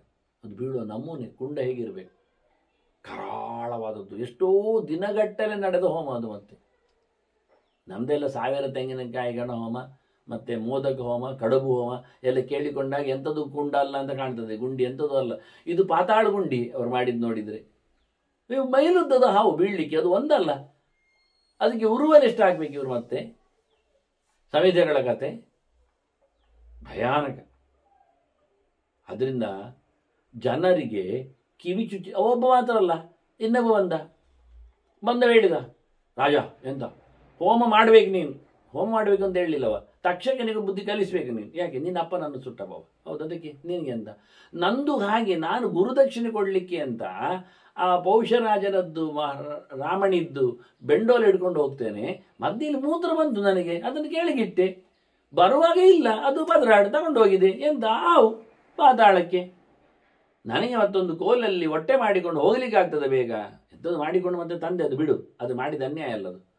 ಅದರಿಂದ ಹಾವನ್ನು ಹೋಮ ಮಾಡಿ. ಇವ ನೋಡಿ, ಆಖ್ಯಾತಾರಷ್ಟವಿದ್ಯೆ ಅಂತ ಹೇಳಿಕೊಡುವವರು ಸುಮಾರು ಜನ ಇದ್ದಾರೆ. ಇವನಿಗೆ ಇನ್ನೊಂದು ಕಡೆಯಲ್ಲಿ ಕೇಳೋ ಖುಷಿ ಆಯಿತು. ಎಲ್ಲ ಹೌದಲ್ಲ, ಅಪ್ಪನನ್ನು ಕೊಂದಿದೆ ಬೇರೆ, ಇವನಿಗೆ ಗುರುದಕ್ಷಿಣೆಗೆ ಉಪದ್ರ ಕೊಟ್ಟಿದೆ, ಮಾಡುವಾಗ ಅದನ್ನು ಶುರು ಮಾಡಿದೆ. ಹೀಗೆ ಕೇಳಿ ಕೇಳಿ ಮತ್ತೆ ಯಾರೊಬ್ಬ ಒಂದು ಹೇಳಿರ್ಬೋದು, ನಮ್ಮ ತೋಟದಲ್ಲಿ ಒಂದು ಹಾವು ಮಾರ ನಮಗೆ ಕಚ್ಚಿ.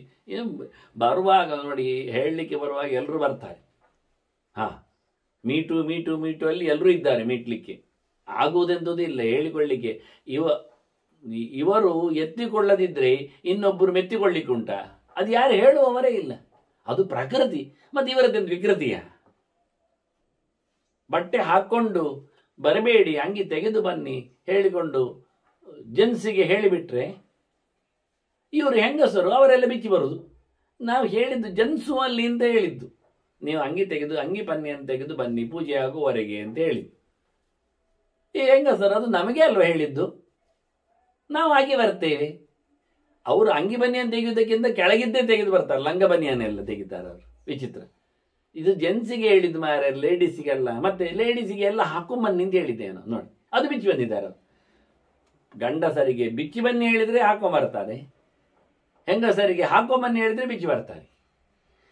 ಏನ್ ಕತೆ ಗೊತ್ತಿಲ್ಲ. ಹಾಗೆ ವಿಚಿತ್ರ ಅಖ್ಯಾತ ರಹಸ್ಯವಿದ್ದಂತೆ ಜನ ನೋಡಿ ಹೇಗಿರ್ತದೆ ಅಂತ ಹೇಳಿಕೊಡ್ತಾರೆ, ಏನೋ ಹೇಳಿಕೊಡ್ತಾರೆ, ಏನೋ ತಲೆ ತಿಂತಾರೆ. ಇವ ಹೇಳ್ತಾನೆ ಕುಲೇಚೇ ವಿದ್ಯತೆ ಭುವನ್, ಒಬ್ಬ ಹುಟ್ಟಿದ್ರೆ ಸಾಕು ವಂಶದಲ್ಲಿ ಅವನ ಕಿವಿ ತಿಂತಾರೆ. ಒಂದು ಎಂತ ಇದು ಗೊತ್ತುಂಡ, ನಿಮ್ಮ ಅಜ್ಜನ ಕತೆ ಗೊತ್ತುಂಡ, ನಿಮ್ಮ ಪಿಜ್ಜನ ಏನಾಗಿದೆ ಗೊತ್ತುಂಡ ಅಂತ ಹೇಳಿಕೊಂಡು. ಹಾಗಾಗಿ ಇದು ಮುಗಿಯುದುಂಟ.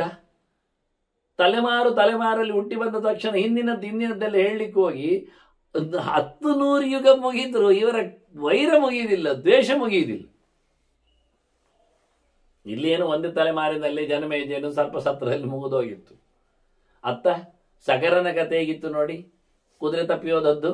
ಯಬೋ, ಆ ಕಪಿಲಾಶ್ರಮದಲ್ಲಿ ಕುದುರೆ ಹೋಗ್ಲಿಕ್ಕೆ ಹೋಗಿ ಸಗರನ ನಂತರದಲ್ಲಿ ಮತ್ತೆ ಅಂಶಮಂತ, ದಿಲೀಪ, ಎಷ್ಟು ಜನ, ಮತ್ತೆ ಭಗೀರಥ ಬರಬೇಕಾಯ್ತು ಆ ಗಂಗೆಯನ್ನು ಹಿಡಿದು ತರಬೇಕಾದ್ರೆ. ಮಾಡುವುದೇ ಮಾಡುದು. ಪ್ರತಿಯೊಬ್ಬರು ಹೇಳಿದ್ ನೋಡಿ, ನಿಮ್ಮ ಅಜ್ಜಂದಿರು ಸತ್ತೋಗಿದ್ದಾರೆ, ಮತ್ತೆ ಅದಕ್ಕೆ ಜಪ ಮಾಡಿ ಶುರು ಮಾಡಿದೆ. ಇವನು ಸಹ ಮತ್ತೆ ಹೊರವರದ ಶುರು ಮಾಡಿದೆ ಜಪ ಮಾಡಲಿಕ್ಕೆ.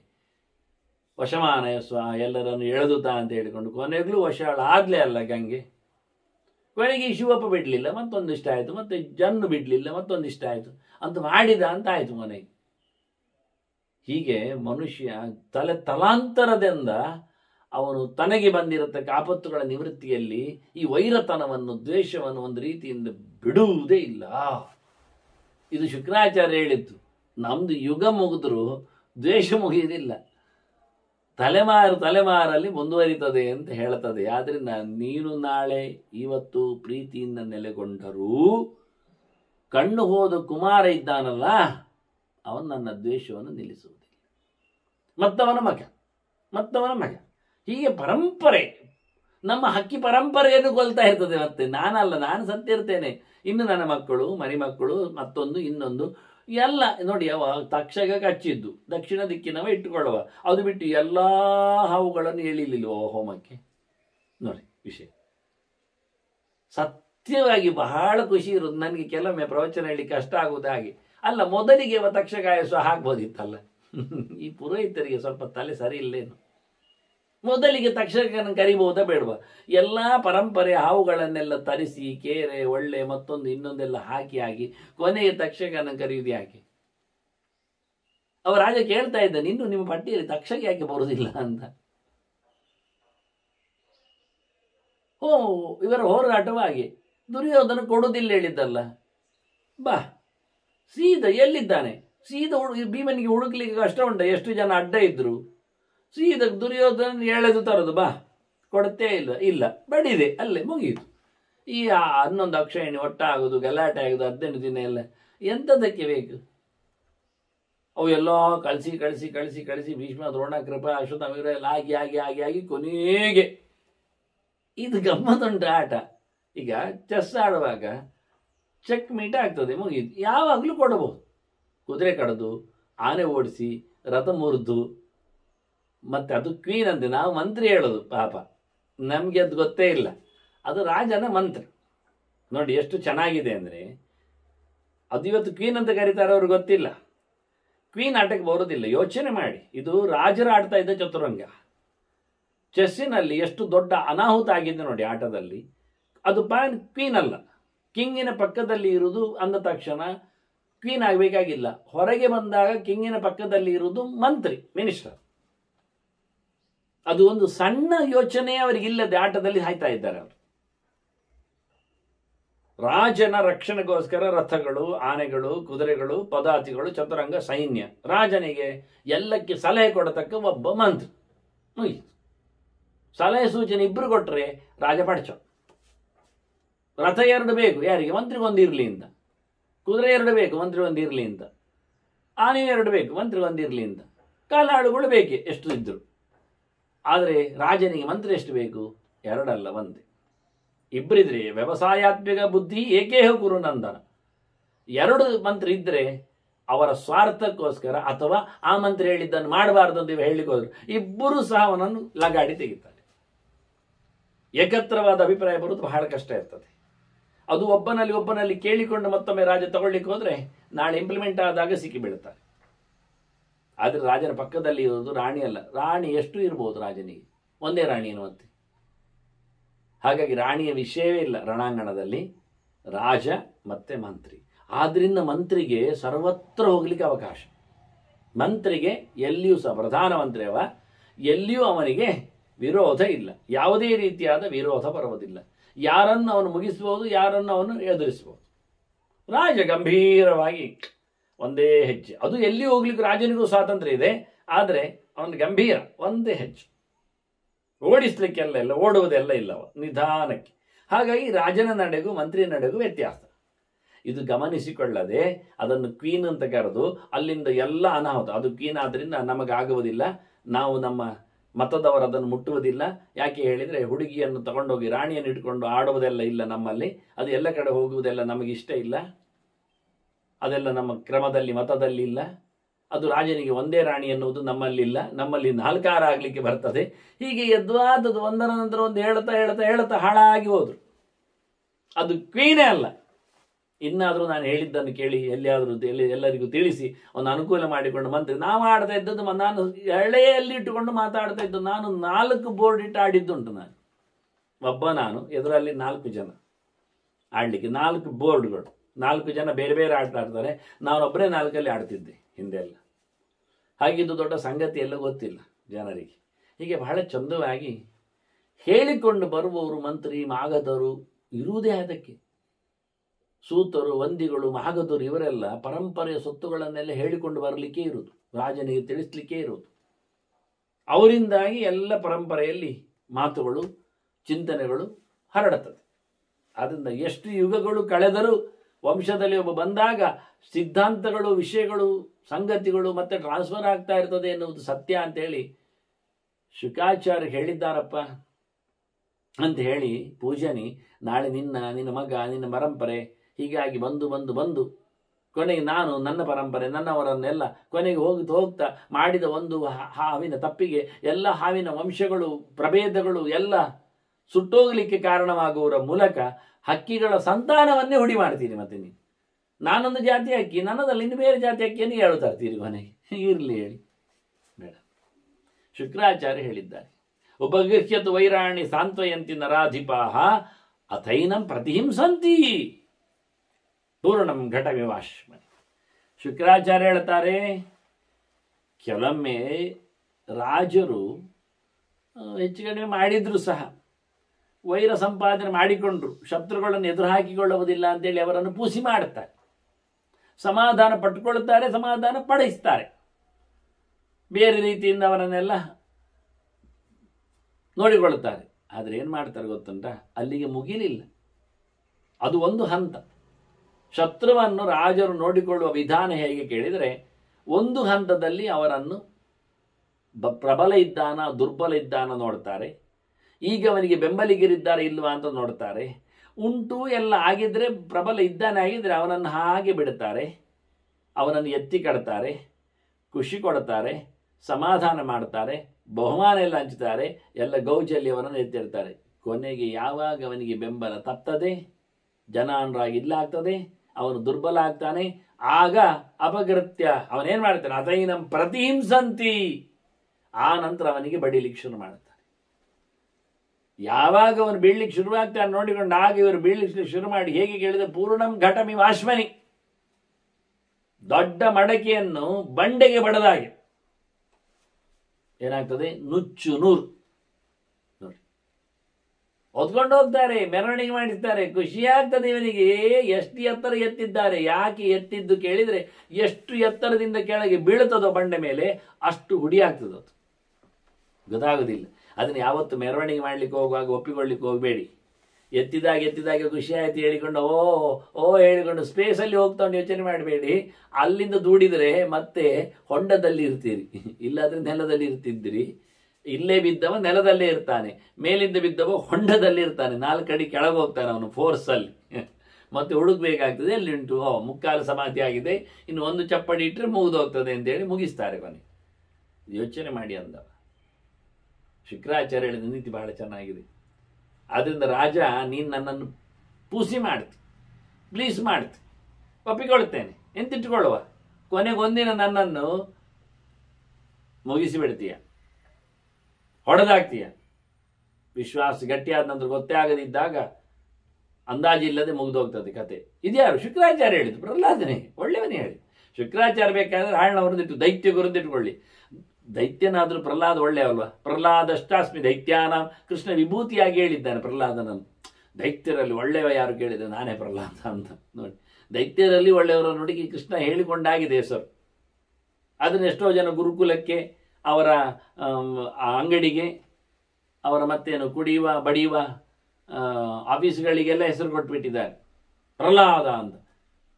ನಾನು ಕೇಳಿದೆ ಒಬ್ಬನ ಹತ್ರ, ಕುಡಿಯೋವನ ಹತ್ರ, ಏನು ಮಾರಾಯ ಅದು ಹೆಸರು ಭಾಳ ಚೆನ್ನಾಗಿ ಅಂತದ್ದು ಪ್ರಹ್ಲಾದ, ಖುಷಿ ಆಗ್ತದೆ ಅಂತ. ನೋಡಿ ಎಂಥ ವಿಚಿತ್ರ, ಕುಡಿದು ಖುಷಿಯಾಗುವುದಕ್ಕೂ ಅವನ ಹೆಸರು ಹಾಕಿಬಿಟ್ಟಿದ್ದಾರೆ.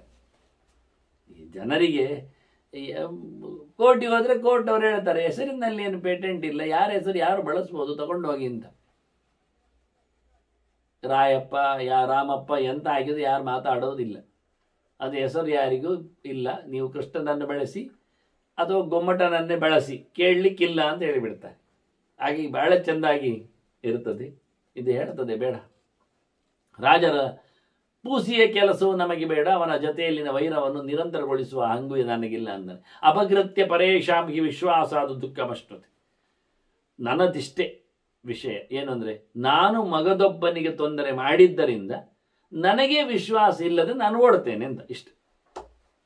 ಇದು ಎಷ್ಟು ಗಮ್ಮತ್ತಲ್ಲಿ ಹೇಳ್ಬೋದು ಅಂದರೆ, ಒಬ್ಬ ಹುಚ್ಚವ ಊರಿಗೆ ಗೊತ್ತು, ಊರಿನವರು ಹೋಗುವಾಗ ಎಲ್ಲಿ ಇರ್ತಾನವ ದಾರಿಯಲ್ಲಿ, ಕೆಲವೊಮ್ಮೆ ಕಲ್ಬಿಸಾಡ್ತಾನೆ, ಕೆಲವೊಮ್ಮೆ ಬೈತಾನೆ, ಕೆಲವೊಮ್ಮೆ ಉಗುಳ್ತಾನೆ, ಕೆಲವೊಮ್ಮೆ ಚಪ್ಪಾಳೆ ತರ್ತಾನೆ, ಕೆಲವೊಮ್ಮೆ ನಗ್ತಾನೆ, ಕರಿತಾನೆ. ಅವನು ಉದ್ದೇಶಪೂರ್ವಕ ಅಲ್ಲ, ಯಾಕೆ ಅವನು ಹುಚ್ಚ, ನಮಗೆ ಗೊತ್ತುಂಟು. ಆದ್ರಿಂದ ನಾವೇ ಹೋಗುವಾಗ ನಕ್ಕರು ಅವ ನಮಗಾಗಿ ನಕ್ಕಿದ್ದು ಹೇಳಲಿಕ್ಕೆ ಆಗುವುದಿಲ್ಲ. ನಾವೇ ಹೋಗುವಾಗ ನಮ್ಮ ಮೇಲೆ ಕಲ್ಲು ಬಿಸಾಡಿದ್ರು ಅವನು ಹುಚ್ಚ ಅಲ್ವಾ? ಸರಿ, ಇವ ಏನು ಮಾಡಿದ, ಇವನು ಬುದ್ಧಿ ಕಲಿಸ್ತೇನೆ. ಸಾಮಾನ್ಯ ನಾನು ಹೋಗೋ ಯಾವತ್ತು ಅದನ್ನೇ ಮಾಡೋದವ, ಕಲ್ಲು ಬಿಸಾಡೋದು ಅಥವಾ ಹಲ್ಲು ಕಿಸಿಯುವುದೋ ಅಥವಾ ಉಗುಳುವುದೋ ಮಾಡ್ತಾನೆ. ಇವತ್ತನ್ನು ಕಲಿಸ್ತೇನೆ ಹೇಳಿ ಅವ ಕಲ್ಲು ಎತ್ತುವಾಗಲೇ ಇವ ಕಲ್ಲು ಎತ್ತಿದ ಅವ ಬಿಸಾಡಿದ್ದಾನೆ, ಇವ ಬಿಸಾಡಿದ್ದಾನೆ, ಬಿಸಾಡಿ ಓಡಿದ್ದಾನೆ. ಯಾಕೆ? ಅವ ಬಿಸಾಡ್ತಾನೆ ಅಂತ. ಅದು ಸರಿಯಲ್ಲ. ಒಬ್ಬ ಹೊಡೆದ ನಂತರ ಇನ್ನೊಬ್ಬ ಹೊಡಿತಾನೆ, ಮತ್ತು ಇನ್ನೊಬ್ಬ ಯಾರೋ ಒಬ್ಬ ಹೊಡಿಲಿಕ್ಕೆ ಆಗದೇ ಇದ್ರೆ ಅಥವಾ ತಪ್ಪಿಸ್ಲಿಕ್ಕೆ ಹೊಡೆದು ಓಡ್ತಾನೆ. ಹೆಚ್ಚಿನವರು ಪೆಟದಿಂದ ಓಡುವುದಿಲ್ಲ, ಹೊಡೆದು ಓಡಿದ್ದ ಇವ. ಓಡಿ ದೂರದಲ್ಲಿ ಹೋಗಿ ನೋಡ್ತಾನೆ ಎಷ್ಟು ಬಂದಾಯಿತು ಅಂತ. ಅವ ಅಲ್ಲೇ ಇದ್ದಾನೆ, ಇದ್ದಲ್ಲೇ ಕೂತಿದ್ದಾನೆ. ಈಗ ಯಾರು ಹುಚ್ಚ ಯಾರು? ಇದು ವೈರದ ಕಥೆಗಳೆಲ್ಲ ಹೀಗೆ. ನಾವೇ ವೈರ ಮಾಡಿ ನಾವೇ ಹೆದರ್ಕೊಳ್ಳೋದು. ಪೂಜೆನ ಹೇಳ್ತದೆ, ನಾನು ನಿನಗೆ ವಿರೋಧ ಮಾಡಿದ್ನ ಇಲ್ವಾ? ನೀನು ಮಾಡಿದೆ, ನಾನು ಮಾಡಿದ್ನಲ್ಲ, ಈಗ ನಾನೇ ಓಡಬೇಕೀಗ. ನಾನು ಪರಿಚಿದ್ದೇನೆ, ಈಗ ಕಣ್ಣು ಕಳಿಸಿದ್ದೇನೆ, ಈಗ ನಾನು ಓಡೋದು ಉಪಾಯ ಇಲ್ಲ. ಹಾಗಾಗಿ ವಿಶ್ವಾಸ ನಾನು ಮಾಡಿದರೆ ನನಗೆ ಯಾವತ್ತು ನೋಡಿದ್ರು ಹೆದರಿಕೆ ಆಗುದು, ದುಃಖ ಬರ್ತಾ ಇರ್ತದೆ. ಏನಾದರೂ ಹೊಡಿತಾನೋ, ಹತ್ತಿರ ಬಂದಾಗ ಏನು ಮಾಡ್ತಾರೆ ಗೊತ್ತಿಲ್ಲ, ಯಾಕೆ ಬಂದದ್ದು ಗೊತ್ತಿಲ್ಲ. ಅವನು ನನ್ನನ್ನು ಪ್ರೀತಿ ಮಾಡಲಿಕ್ಕೆ ಬರಬಹುದು, ಆದರೆ ಬರುವ ತಕ್ಷಣ ನನಗೆ ದುಃಖ. ಯಾಕೆ? ನನ್ನದೇ ಯೋಚನೆ, ನಾನು ಮಾಡಿದ ಅನ್ಯಾಯ. ಅದನ್ನು ಅನ್ಯಾಯ ಮಾಡಿದ ನಂತರ ಅಲ್ಲಿ ಇರಬಾರ್ದು. ವಿಶ್ವಾಸದಲ್ಲಿ ಮತ್ತೆ ಖಂಡಿತವಾಗಿ ನಾವು ಒಮ್ಮೆ ಆಯಿತು ಕಲ್ಲು ಬಿಸಾಡಿಯು ಹುಚ್ಚ ಬರಲಿಲ್ಲಲ್ಲ, ಅವನು ನನ್ನ ಮೇಲೆ ವಿಶ್ವಾಸ ಉಂಟು, ಹೋಗಿ ಕೂತ್ರೆ, ಹತ್ತಿರ ಹೋಗಿ ಕೂತ್ರೆ, ಸಾರಿ ಆಯ್ತು ಹೇಳಿದರೆ ಪಟಕ್ಕೆ ಕೆಪ್ಪೆ ಹೊಡೆದಾನವ, ಅದು ಗಮ್ಮತಿ. ಆದರೆ ಯಾರ ಮೇಲೆ ವಿಶ್ವಾಸ ಬೇಡ ಮಾರಾಯ. ಅಪಕಾರ ಮಾಡಿದ ಬಳಿಕಂತೂ ವಿಶ್ವಾಸ ಮಾಡುವುದರಲ್ಲಿ ಅರ್ಥವೇ ಇಲ್ಲ. ನಾನು ಅಪಕಾರ ಮಾಡಿದ್ದೇನೆ, ಉಪಕಾರ ಇರಲಿ ಒಂದು ಸೈಡಲ್ಲಿ, ಯಾವತ್ತು ಅದು ಲೆಕ್ಕಕ್ಕೆ ಬರುವುದಿಲ್ಲ. ಅಪಕಾರ ಮಾಡಿದ ನಂತರ ಹೊಸತು ಮಾತ್ರ ನಿಲ್ತದೆ, ಅಷ್ಟೇ ಅಲ್ಲದೆ ಹಾಳು ಮಾತ್ರ ಕಾಣುತ್ತದೆ. ಉಪಕರಿಸಿದ್ದು, ಲಾಭ ಮಾಡಿದ್ದು, ಕೊಟ್ಟದ್ದು ಯಾರಿಗೂ ಕಾಣುವುದೇ ಇಲ್ಲ, ಅದನ್ನು ಗುರುತಿಸುವುದೇ ಇಲ್ಲ, ಅದನ್ನು ಗಮನಿಸುವುದೇ ಇಲ್ಲ. ಅದು ಸಹಜ ಅಂತ. ಒಳ್ಳೆಯವರ ಪಾಡು ಅದು, ಆದ್ರಿಂದ ಅದು ಅವನ ಹಾಗೆ ಅಂತಾರೆ. ಅಧ್ಯಾಪಕರು ಪಾಠ ಮಾಡ್ತಾನೆ ಇರಬೇಕು, ಅವ್ರು ಹೇಳಲೇಬೇಕು ಮತ್ತೆ, ಅಷ್ಟೇ. ಮತ್ತೆ ನಾವು ಕಲಿಬೇಕು, ನಾವು ಇನ್ನೊಬ್ಬರಿಗೆ ತಿಳಿಸ್ಬೇಕು, ಅದೆಲ್ಲ ಸಿದ್ಧಾಂತ ಇಲ್ಲ. ಅವರು ಪಾಠ ಮಾಡಲಿ, ಅದರ ಆಚೆಗೆ ಏನಿಲ್ಲ. ಸಿದ್ಧಾಂತ ಇಷ್ಟೇ. ಒಳ್ಳೆಯವರು ಯಾವತ್ತು ಒಳ್ಳೆಯವರಾಗಿರಬೇಕೆನ್ನುವುದು ನಮ್ಮೆಲ್ಲರ ಯೋಚನೆ.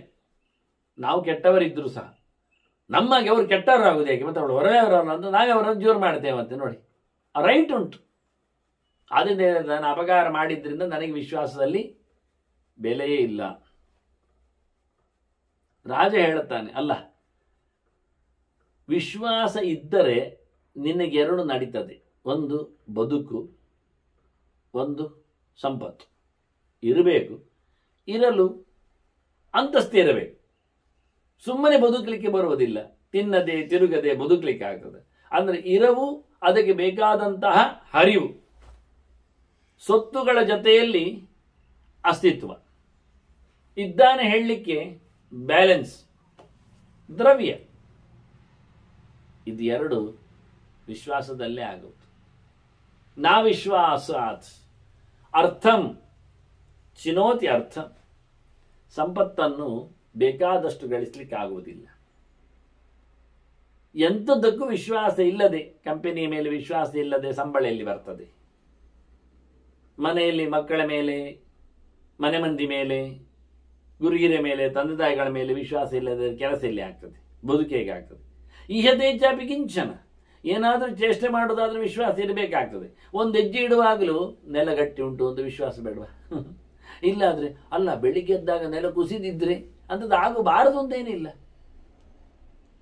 ಬಾವಿಕಟ್ಟೆ ಹೋಗುವಾಗಲೂ ತಲೆ ವಾಲಿದ್ರೆ ವಾಲ್ಬಾರದು ಅಂತಿಲ್ಲ. ಉತ್ಸವ ಕೊಟ್ಟವ ಮೊನ್ನೆ ದೇವರೆದುರು ನಿಂತವು ಕುಸಿದಿದ್ದಾನೆ, ಹಾರ್ಟ್ ಅಟ್ಯಾಕ್. ಇನ್ನು ಗಮ್ಮತ್ತು ಹೇಳಿದ್ರೆ 10-12 ಜನ ಸೇರಿದ್ದಾರೆ ವೈದ್ಯ ಮಹಾಶಯರು. ಇವತ್ತು ಜನರನ್ನೆಲ್ಲ ನಾವು ತಪಾಸಣೆ ಮಾಡಿ ಉಚಿತವಾಗಿ ಅವರನ್ನು ಸಂತೋಷಗೊಳಿಸಬೇಕು ಅಂತ. ಆದರೆ ಒನಾದ ವೈದ್ಯ ಕುಸಿದಿದ್ದಾನಲ್ಲೇ. ಉಳಿದವರಿಗೆಲ್ಲ ಗಾಬರಿ. ಕೊನೆಗೆ ಅವನು ಡೋಸೇಜ್ ಅವನಿಗೆ ಕೊಟ್ಟು ಗಟ್ಟಿ ಮಾಡಿದ್ರು ನೋಡಿ. ಅವನು ಮತ್ತೆ ಸಾವಿರಾರು ಜನರನ್ನು ನೋಡಿಕೊಂಡ ಮತ್ತೆ ಎದ್ದ ನಂತರ. ಹಾಗೆ ಯಾವತ್ತು ಯಾರಿಗೆ ಏನಾಗ್ತದೆ ಅಂತ ಏನು ಗೊತ್ತೇ ಇಲ್ಲ, ಗೊತ್ತಾಗಬೇಕಾಗಿಲ್ಲ. ಅಂದ್ರೆ ಎಂಥ ಚೇಷ್ಟೆ ಮಾಡಲಿಕ್ಕೂ ವಿಶ್ವಾಸ ಬೇಕು, ಭರವಸೆ ಬೇಕು. ಮೂಗಿನಲ್ಲಿನ ಗಾಳಿಯ ವಿಶ್ವಾಸ, ದೊಂಡೆಯಲ್ಲಿನ ಪಸೆಯ ವಿಶ್ವಾಸ, ಕಿಸೆಯಲ್ಲಿನ ಕಾಸಿನ ವಿಶ್ವಾಸ ನೋಡಿ, ಮನೆಯಲ್ಲಿನ ಹೆಣ್ಣು ಗಂಡುಗಳ ವಿಶ್ವಾಸ, ಎಲ್ಲೆಡೆ ತಂದೆ ತಾಯಿಗಳಿಗೆ ಮಕ್ಕಳ ವಿಶ್ವಾಸ, ಮಕ್ಕಳಿಗೆ ತಂದೆ ತಾಯಿಗಳ ವಿಶ್ವಾಸ, ಗುರುಗಳ ವಿಶ್ವಾಸ, ಶಿಷ್ಯರ ವಿಶ್ವಾಸ, ಭಕ್ತರ ವಿಶ್ವಾಸ, ದೇವರಿಗೆ ದೇವರ ವಿಶ್ವಾಸ, ಭಕ್ತರಿಗೆ ಎಲ್ಲ ಮುಗಿಲಾರದ ಒಂದು ಕಂತೆ, ಒಂದು ಚೇಷ್ಟೆ ಅಂತ ಹೇಳ್ತಾರೆ. ಆದ್ರಿಂದ ವಿಶ್ವಾಸ ಇಲ್ಲದೆ ದುಡ್ಡು ಆಗುವುದಿಲ್ಲ, ಬದುಕು ಹೋಗುವುದಿಲ್ಲ, ನಡೆಯುವುದಿಲ್ಲ ಅಂತ ಬಹಳ ಚೆನ್ನಾಗಿ ಹೇಳುತ್ತಾನೆ. ಆದ್ರಿಂದ ಒಂದು ಯಾವುದಾದ್ರೂ ಒಂದು ಪ್ರಯಾತಿ ಏಕತರಂ ಮಿತ್ರೇ ಕೃತಕೃತ್ಯ ಭವತ್ವಿ. ನಿನಗೇನಾದ್ರೂ ಒಂದು ಆಗ್ಬೇಕಾದ್ರೂ ನಾನು ನಿನ್ನ ಮಿತ್ರ ಆಗಿದ್ದೆ, ನನ್ನಲ್ಲಿ ಇದ್ದು ಬಿಡು. ನಿನಗೆ ಬೇಕಾದ ದ್ರವ್ಯ ಸಂಪತ್ತು, ವ್ಯವಸ್ಥೆ, ಬದುಕು ಆಗತ್ತೆ. ನಿನ್ನ ಹರವು ಇರವು ಹಾರಾಟ ಅದಕ್ಕೂ ಅನುಕೂಲ ಆಗತ್ತೆ. ಇರುವುದಕ್ಕೂ ಚೇಷ್ಟೆಗೂ ತಿನ್ಲಿಕ್ಕೂ ಎಲ್ಲದಕ್ಕೂ ಬೇಕು ವಿಶ್ವಾಸ. ಆದ್ದರಿಂದ ಎಂಥದ್ದಕ್ಕಾದರೂ ನನ್ನಲ್ಲಿ ವಿಶ್ವಾಸದಲ್ಲಿ ಇರು, ನೀನು ಧನ್ಯಳಾಗು. ಮಾಡಿದ್ದರ ಬಗ್ಗೆ ನನಗೇನು ಯೋಚನೆ ಇಲ್ಲ ಅಂತ ರಾಜ ಹೇಳಿದರೆ, ಒಂದೊಂದೇ ಗೆರೆ ರಾಜ ಹೇಳುತ್ತಾನೆ. ಆದರೆ ಸೈದ್ಧಾಂತಿಕವಾಗಿ ಮಾತಾಡಲಿಕ್ಕೆ ಇದು ಭಯಂಕರ ಮಾತಾಡ್ತದೆ. ಮೊದಲೇ ಹಕ್ಕಿಗಳು ಹಾಗೆ ಕುಚು ಕುಚು ಕುಚು ಕುಚು ಅಂತಾನೇ ಇರ್ತಾವೆ.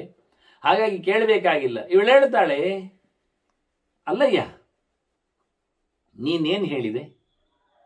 ಆರಾಮವಾದ ಇರುವಿಕೆಗೆ, ಚೇಷ್ಟೆಗೆ, ಬದುಕಿನ ಒಂದು ಬಗೆಗೆ ಬೇಕೊಂದು ವಿಶ್ವಾಸ ಅಂತಲ್ಲ. ನೋಡು, ನನಗೆ ಇರಲಿಕ್ಕೇನು ಸಂಕಷ್ಟ ಅಂತ ತಿಳ್ಕೊಂಡ್ಯ? ಅಲ್ಲ, ಕಷ್ಟದಲ್ಲಿ ಇರ್ಲಿಕ್ಕೆ ಆಗ್ತದಾ ಅಂತ ಕೇಳ್ತಾ ಇದ್ದೀಯ. ಕಾಲಿನಲ್ಲಿ ಗಾಯ ಆಗಿದೆ, ನಡೆಯೋದು ನಿಲ್ಲಿಸ್ತಾರ? ಕುಂಟಿಕೊಂಡಾದ್ರೂ ಓಡ್ತಾರೆ. ಯಸ್ಯೈವ ವ್ರಣಿನೋ ಪಾದೋ ಪದ್ಭ್ಯಾಂಚ ಪರಿಸರ್ಪತಿ ಕ್ಷಿಣ್ಯೇತೆ ತಸ್ಯ ತೌ ಪಾದೋ ಸುಗುಪ್ತಮಪಿ ಧಾವತಃ. ಚೆನ್ನಾಗಿ ಅದನ್ನು ಬಹಳ ಬೆರಳುಗಳ ತುದಿಯಲ್ಲಿಟ್ಟುಕೊಂಡು ಕಾಲಲ್ಲಿ ಹೋದರೂ ಎಷ್ಟು ರಕ್ಷಣೆ ಮಾಡಲಿಕ್ಕೆ ಅದರ ಮೇಲೆ ಅದೇನು ಎಕ್ಕಂಬಲೆ ಎಲೆ ಕಟ್ಟಿಕೊಂಡ್ರು, ಅಥವಾ ಚಂದ ಮಾಡಿ ಫೋಮ್ಗಳದ್ದು ಚೀಲ ಹಾಕ್ಕೊಂಡ್ರು, ಕಾಲು ಚೀಲ ಹಾಕ್ಕೊಂಡ್ರು, ಅಥವಾ ಥರ್ಮಾಕೋಲೆಲ್ಲ ಕಟ್ಟಿಕೊಂಡು ನಡೆದ್ರು, ಗಾಯಕ್ಕೆ ನೋವಾಗುವುದಾಗಿ ಆಗ್ತದಲ್ಲ, ಹೇಳ್ತದೆ. ಎಷ್ಟು ಚೆನ್ನಾಗಿ ರಕ್ಷಣೆ ಮಾಡಿಕೊಂಡರೂ ಗಾಯ ಇದ್ದ ಕಾಲಿಗೆ ನೋವಾಗುವುದು ಸಹಜ. ನನಗೆ ಘಾಸಿಕೊಂಡ ಮನಸ್ಸಿಗೆ ಪೆಟ್ಟು ಬೀಳುವುದು ಸತ್ಯ. ತೊಂದರೆ ಬಿದ್ದ ನಿನಗೆ ನನ್ನ ಮೇಲೆ ವೈರ ಎನ್ನುವುದು ಸತ್ಯ ಅನ್ನೋ ನೆಲೆಯಲ್ಲಿ ಮಾತಾಡ್ತದೆ. ಅಲ್ಲ, ಕಣ್ಣಿಗೆ ಕೇಳು, ಕಣ್ಣಲ್ಲಿ ಗುಳ್ಳೆ ಗೆದ್ದಿದೆ, ಗಾಳಿ ಬಿದ್ದಾಗನೂ ಆಗುದಿಲ್ವಾ? ಆಗ್ತದೆ. ಪೆಟ್ಟು ತಿಂದ ದೇಹಕ್ಕೆ ಬಗೆ ನೋಡಿದಾಗ ಭಯ ಅನಿಸ್ತದೆ ಎನ್ನುವುದು ಸತ್ಯ. ಅನ್ನೋದಾಗಿ ದೈಹಿಕವಾದ ವ್ಯವಸ್ಥೆಗೆ ಪ್ರಾಕೃತಿಕವಾದ ನೆನಪಿನಲ್ಲಿ ಬಹಳ ಚೆನ್ನಾಗಿ ತನ್ನ ನೋವಿನ ಉಪಶಮನ ಆಗದೇ ಇರತಕ್ಕ ಕಥೆಯನ್ನು ಹಕ್ಕಿ ಹೇಳ್ತದೆ. ದುಷ್ಟಂ ಪಂಥಾನಮಾಸಾದ್, ಇನ್ನು ಜೋರಾಗಿ ಮಾತಾಡ್ತದೆ ಅದು. ಯೋ ಮಹಾತ್ ಅಭಿಪದ್ಯತೆ, ನೀನು ಇರಲಿಕ್ಕೆ ಬಿಡು, ನಾನು ಬದುಕ್ತೇನೆ, ದುಡ್ಡಿಗೆ ಆಗ್ತದೆ, ನನ್ನ ಊಟ ನೇಲ್ತದೆ ಹೇಳಿದೆಯಲ್ಲ. ಅಯ್ಯೋ ಮಾರಾಯ, ಒಂದು ಹಾಳು ದಾರಿ ತುಳಿದಾಯಿತು, ಗೊತ್ತಾಗಲಿಲ್ಲ, ಮುಂದುವರಿದ. ಇದನ್ನೇನು ಗೊತ್ತುಂಟು? ಆತ್ಮನಃ ಬಲಂ ಅಜ್ಞಾತ್ವ ತದಂತಂತಸ್ಯ ಜೀವಿತಂ. ಎಷ್ಟು ನಡೀತಾನೆ ಗೊತ್ತಾ ಅವನಿಗೆ? ನೀರಿಲ್ಲದ, ಬೋಳುಗುಡ್ಡೆಯ, ಊರು ಕಾಣದ, ನೆಲದೆಡೆಗೆ ಹೊರಟ ದಾರಿಯಲ್ಲಿ, ಅದು ದಾರಿಯಲ್ಲ, ತುಳಿದ. ಇವನ ಕೈಯಲ್ಲಿ ನೀರಪಸೆ ಎಷ್ಟುಂಟು? ಇವನ ಯೋಗ್ಯತೆಯಲ್ಲಿ ತ್ರಾಣ ಹೇಗಿದೆ? ಇವನ ಕಾಲ ಮುಂದೆಷ್ಟು ಕೇಳುತ್ತದೆ? ಇವು ಗೊತ್ತಿಲ್ಲ. ಏನಾಯ್ತು ಈಗ? ಅವನ ಕಥೆ ಏನು? The end. ದಾರಿ ಮುಗಿಲಿಲ್ಲ, ಆತ ಮುಗಿದೋದ. ಹಾಗೆ ನಾನಿಲ್ಲಿದ್ದು ಬಿಟ್ರೆ ಈ ಭಯಗ್ರಸ್ತವಾದ ವಾತಾವರಣದಲ್ಲಿ ಗೊತ್ತಿದ್ದು ಪ್ರಮಾದದಿಂದ ಮರೆತು ತಿಳ್ಕೊಳ್ಳದೆ ನನ್ನ ಯೋಗ್ಯತೆಯ ಮೇಲೆ ನನಗೆ ಯೋಚನೆ ಬಾರದೆ ನಾನು ಇದ್ದು ಬಿಟ್ರೆ ನಾನು ಸಾಯುವುದೊಂದು ಗ್ಯಾರಂಟಿ ಅಲ್ಲ. ದಾರಿ ಹಾಳನ್ನು ತುಳಿದ ವ್ಯಕ್ತಿ ಹಾಗೆ ನಾನು ಹಾಳು ಜನರನ್ನು ಆಶ್ರಯಿಸಿ ಬದುಕಿದಾಗ ಆಗ್ತದೆ. ಎಷ್ಟು ವರ್ಷಂ ಅವಿಜ್ಞಾಯ ಕ್ಷೇತ್ರಂ ಕರ್ಷತಿ ಕರ್ಷಕ ಹೀನಃ ಪುರುಷಕಾರೇಣ ತಸ್ಯ ವೈ ನಾಪ್ನುತೆ ಫಲ. ಮಳೆಯ ಕತೆ ಗೊತ್ತಿಲ್ಲ, ತಿಳಿಲಿಕ್ಕೆ ಹೋಗ್ಲಿಲ್ಲ, ಏನಾಗಿದೆ ಋತು ಅನ್ನಲಿಲ್ಲವ, ಎಂಥದ್ದು ಇದೊಂದು ಹೇಳುವುದಿಲ್ಲ. ಹೋಗಿ ಗದ್ದೆಯನ್ನು ಉಳಿದ, ಮಾಡಿದ, ಬಂದ. ಇವನಿಗೇನಾಯಿತು? ಏನಾಯಿತು ಕೇಳಿದರೆ ಇವ ಉತ್ತದ್ದು ಯಾವಾಗ ಗೊತ್ತುಂಟ? ಮಳೆ ನಿಂತ ಬಳಿಕ. ಇದು ಕತೆ ಉಂಟ? ಇನ್ನೆಂಥದ್ದುಂಟು? ನೀರೆಲ್ಲಿದೆ? ಇನ್ಯಾವಾಗ ನೀರು ಬೀಳ್ತದೆ? ಪ್ರಯೋಜನ ಇಲ್ಲದ ಕತೆ. ನೀವು ಯಾವಾಗ ಮಾಡಲಿಕ್ಕಿತ್ತು? ಮಳೆಯ ಎದುರಾಗಿ ನೀವು ನೆಲವನ್ನು ಉತ್ತರೆ ಬಿತ್ತರೆ ಮಳೆ ಬಂದ ತಕ್ಷಣ ಮಳೆಗೆ ಬರ್ತದೆ. ಇದು ಮಳೆ ಕಳೆದ ನಂತರ ಮಾಡಲಿಕ್ಕೆ ಹೋದರೆ ನೀರಿನ ಪಸೆಯೇ ಇಲ್ಲ, ಒಣಗಿ ಹೋಗಿದೆ, ಪ್ರಯೋಜನ ಏನು ಕೇಳ್ತಾನೆ. ಹಾಗಾಗಿ ಯಾರೊಬ್ಬ ವ್ಯಕ್ತಿ ಇದ್ದಾನೆ, ಅವನಿಗೆ ಹಣ್ಣು ಹಂಪಲುಗಳು ಬರುವುದಿಲ್ಲ, ದವಸ ಧಾನ್ಯಗಳು ಸಿಗುವುದಿಲ್ಲ, ಅವನು ಸರಿಕಟ್ಟಿನಲ್ಲಿ ಯೋಚನೆ ಮಾಡಿಕೊಂಡು ಕೆಲಸ ಮಾಡಲಿಲ್ಲ. ನಾನಾಗಿ ಸರಿಕಟ್ಟಿನಲ್ಲಿ ಯೋಚನೆ ಮಾಡಿಕೊಂಡು ಕೆಲಸ ಮಾಡದೆ ಹೋದರೆ ನಾನು ಸಹ ಬೇಕಾದ್ದನ್ನು ಪಡೆಯುವುದಿಲ್ಲ. ಒಳ್ಳೆ ಕಷಾಯ, ಕೈಪೆ ಉಂಟು, ತಿಕ್ತ ಕಹಿ, ಕಹಿಯಾದ ಕಷಾಯವನ್ನು ಕುಡಿಲಿಕ್ಕುಂಟವನು, ಕುಡಿತಾನೆ. ಅದು ರುಚಿ ಇಲ್ಲ, ಬಹಳ ಟೇಸ್ಟ್ಲೆಸ್ ಆಗಿದೆ, ಆದರೆ ಅದು ಹಿತವಾಗಿದೆ ಅವನ ಆರೋಗ್ಯಕ್ಕೆ, ಅವನ ರೋಗ ನಿವೃತ್ತಿಗೆ ಅಂತ ಹೇಳಿಕೊಂಡು ಅವನು ಅದನ್ನು ಮಾಡಿದರೆ ಒಳ್ಳೆ ಬದುಕ್ತಾನೆ. ಎಷ್ಟು ಚೆನ್ನಾಗಿದೆ ನೋಡಿ. ಎಷ್ಟು ತಿಕ್ತಂ ಕಷಾಯಂ, ಮತ್ತೆ ಅದು ಅಪಿ ಆಸ್ವಾದ ವಿಧುರಂ, ರುಚಿ ಇಲ್ಲ, ಹಿತಂ, ದೇಹಕ್ಕೆ ಅನುಕೂಲ ಆಗಿದೆ. ಆಹಾರಂ ಕುರುತೆ ನಿತ್ಯಂ ಸಹ ಅಮೃತತ್ವಾಯ ಕಲ್ಪತೆ. ಅಂತವನ ಬದುಕು ಆರಾಮ ಆಗ್ತದೆ. ಯಾಕೆ? ಅವನು ಕಷಾಯ ಕುಡಿತಾ ಇದ್ದಾನೆ, ಅದವನಿಗೆ ಇಷ್ಟ ಆಗ್ತಾ ಇಲ್ಲ, ರುಚಿ ಇಲ್ಲ, ಆದರೂ ಅವನಿಗೆ ಅದು ಪಥ್ಯ, ಅವನಿಗೆ ಅದು ಯೋಗ್ಯ. ಹಾಗಾಗಿ ನನಗೆ ಇಲ್ಲಿದ್ದರೆ ಆರಾಮ ತಿರುಗಬಹುದು. ಅರಮನೆಯ ವಾಸ, ಅರಮನೆಯಲ್ಲಿ ಬಂಗಾರದ ಪಂಜರ, ನೋಡುಗರೆಲ್ಲ ನೋಡ್ತಾರೆ, ಸೆಲ್ಫಿ ತಗೊಳ್ತಾರೆ ಹೋಗಿ ಗೊತ್ತು. ಹಕ್ಕಿ ಬೇಕಾದಷ್ಟು ತಿನ್ಲಿಕ್ಕೆ ಸಿಗ್ತದೆ, ಅರಮನೆದ್ದೇ ಎಲ್ಲ ಬರ್ತದೆ, ಆಳು ಕಾಳುಗಳು ತಂದು ಹಾಕುವಂಥದ್ದೆಲ್ಲ ಬೇಕಾ ನನಗೆ? ನನಗೆ ಕಷಾಯ ಆದರೂ, ಕಹಿಪೆ ಆದರೂ, ಕಾಡಿನಲ್ಲಿ ಸಿಕ್ಕಿದಾದರೂ ನನ್ನ ಆರೋಗ್ಯ ಚೆನ್ನಾಗಿರ್ತದೆ, ಅಲ್ಲಿ ನೆಮ್ಮದಿ ಇರ್ತದೆ, ನಾನು ಅಲ್ಲಿ ಬದುಕ್ತೇನೆ. ಇಲ್ಲಿ ನನಗೆ ಪ್ರತಿಯೊಂದು ಕಾಳು ತಿನ್ನುವಾಗಲೂ ಇದನ್ನು ವಿಷದಲ್ಲಿ ಮುಳುಗಿಸಿ ಆಗಿದ್ದಾನೇನು, ನಿನ್ನೆ ಬರುವಾಗ ಹೀಗೆ ಇದ್ದ ರಾಜ ನನ್ನನ್ನು ನೋಡಿ ವಿಶ್ ಮಾಡಲೂ ಇಲ್ಲ, ನನ್ನ ಮೇಲೆ ವೈರ ಬಂತೇನು, ಮಗುವನ್ನು ನೋಡಿ ನನ್ನ ಮೇಲೆ ಕೋಪ ಮಾಡಿದ್ನೇನು, ಪ್ರಾತಿನಿತ್ಯದ ಪ್ರತಿ ಊಟಕ್ಕೂ ಪ್ರತಿಯೊಂದಕ್ಕೂ ನನಗೆ ಈ ಪಂಜರ ಕೊನೆಯ ನನ್ನ ಚಟ್ಟದಾಗೆ ಕಾಣ್ತಾ ಇರ್ತದೆ. ಬೇಡವಾ, ಕೈಪೆ ಆದರೂ ಊಟ ಬಹಳ ಚೆನ್ನಾಗಿರ್ತದೆ, ಅದು ಆರೋಗ್ಯಕ್ಕೆ ಕಷಾಯ ಅಂದದೆ. ಮತ್ತೆ ಪಥ್ಯಂ ಮುಕ್ತ ಚ ಯೋ ಮೋಹಾತ್ ದುಷ್ಟವಶ್ನಾದಿ ಭೋಜನಂ ಹಿತವಾದ ಪಥ್ಯವಾದಂಥ ಆಹಾರವನ್ನು ಬಿಟ್ಟು ಅವನು ಹಾಳಾದ್ದನ್ನು ತಿಂದರೆ, ಸಿಹಿ ತಿನ್ನುವುದು, ಎಣ್ಣೆಯಲ್ಲಿ ಕರೆದದ್ದು ತಿನ್ನುವುದು, ಮತ್ತೆ ಅಂಗಡಿಯಲ್ಲಿ ಮಾಡಿದ್ದು ತಿನ್ನುವುದು, ಯಾರೋ ಕೊಟ್ಟದ್ದು ತಂಗಳ ಪೆಟ್ಟಿಗೆಯಲ್ಲಿಟ್ಟದ್ದು ತಿನ್ನುವುದು, ಇದನ್ನೆಲ್ಲ ಮಾಡಿದವನ ಕಥೆ ಏನಾಗ್ತದೆ? ಪರಿಣಾಮ ವೈಜ್ಞಾಯ ತದಂತಂತಸ್ತೆ ಜೀವಿತಂ, ಅವನದ್ದು ಜೀವನ ಕೊನೆ ಅಂತ ಆಗ್ತದೆ. ಹಾಗೆ ನಿನ್ನದು ನನಗೆ ಪಥ್ಯ ಅಲ್ಲದ ಊಟ, ಅರಮನೆಯ ಭೋಜನ, ಆರಾಮದ ಕಥೆ ಎಂದು ನೀನು ಹೇಳಿದರೆ ನನ್ನ ಅವಸ್ಥೆ ಅದು ಕೊನೆ ಅಂತಲೇ ಅರ್ಥ. ದೈವಂ ಪುರುಷಕಾರಶ್ಚ ಸ್ಥಿತವು ಅನ್ಯೋನ್ಯ ಸಂಶ್ರಯಾತ್.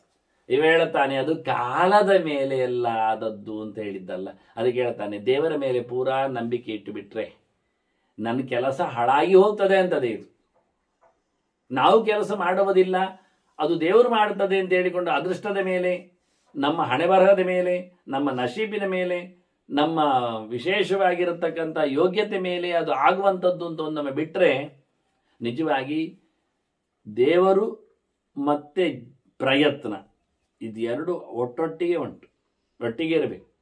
ನಾವೊಂದೊಮ್ಮೆ ಒಳ್ಳೆ ಕೆಲಸ ಮಾಡೋದಾದರೆ, ಒಳ್ಳೆ ಡ್ಯೂಟಿ, ಒಳ್ಳೆ ಪ್ರಯತ್ನ ಪಟ್ಟು ಮಾಡಿದರೆ ದೇವರ ಅಸ್ತು ಅಂತಾನೆ ಆಗ್ತದೆ. ಉದಾತ್ತಂ ಕರ್ಮವೈ ತತ್ರ, ಒಳ್ಳೆ ಕೆಲಸ ಪ್ರಯತ್ನಪೂರ್ವಕವಾಗಿ ದೇವರು ನಂಬಿದರೆ ಒಳ್ಳೆ ಆಗ್ತದೆ. ನಾವು ಪ್ರಯತ್ನವನ್ನು ಮಾಡದೆ ಕೇವಲ ದೇವರು ಮಾಡ್ತಾರೆ ಕಾಲದಿಂದ ಆಗುವುದು ಹೇಳಿಬಿಟ್ರೆ ದೈವಾತ್ ಕಿಂಬ ಉಪಾಸತೆ, ಎಂತ ಮಾಡಲಿಕ್ಕೆ ಆಗ್ತದೆ?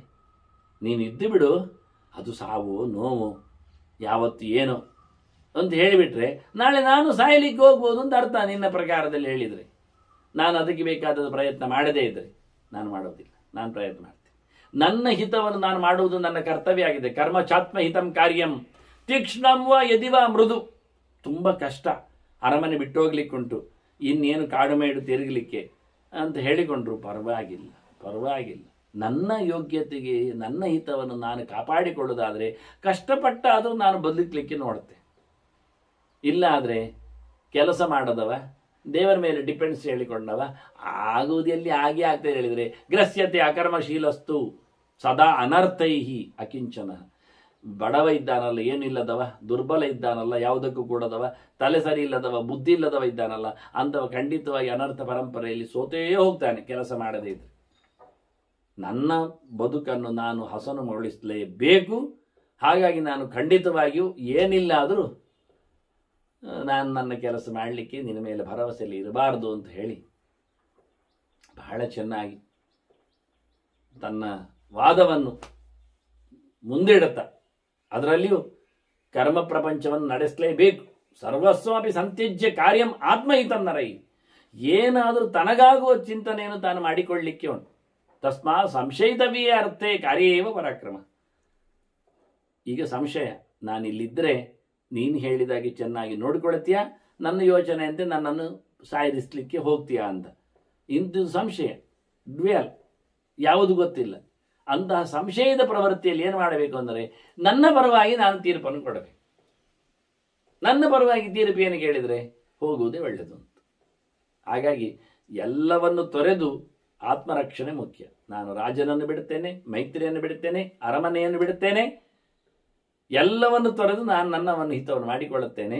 ಇದು ಸಂಶಯಿತವಾದಂತಹ ಇವತ್ತಿನ ಕೆಲಸ. ಆದ್ದರಿಂದ ಅಂತೇಳಿ ತಾನು ಹೊರಡುವುದರಲ್ಲೇ ತನ್ನ ಪರಾಕ್ರಮ ಇದೆ ಎನ್ನುವುದರ ಬಗ್ಗೆ ವಾದವನ್ನು ಮಾಡಿ ಇನ್ನೂ ಕೆಲವು ವಿಶೇಷವಾದಂತಹ ಸವಲತ್ತುಗಳ ಬಗ್ಗೆ ಮಾತಾಡ್ತದೆ. ಅದು ಮುಂದೆ ನಾವು ಚಿಂತನೆಗೆ ನೋಡುವ. ವಂದನೆಗಳೊಂದಿಗೆ ಶ್ರೀಕೃಷ್ಣ ನಾರಾಯಣ ನಾರಾಯಣ.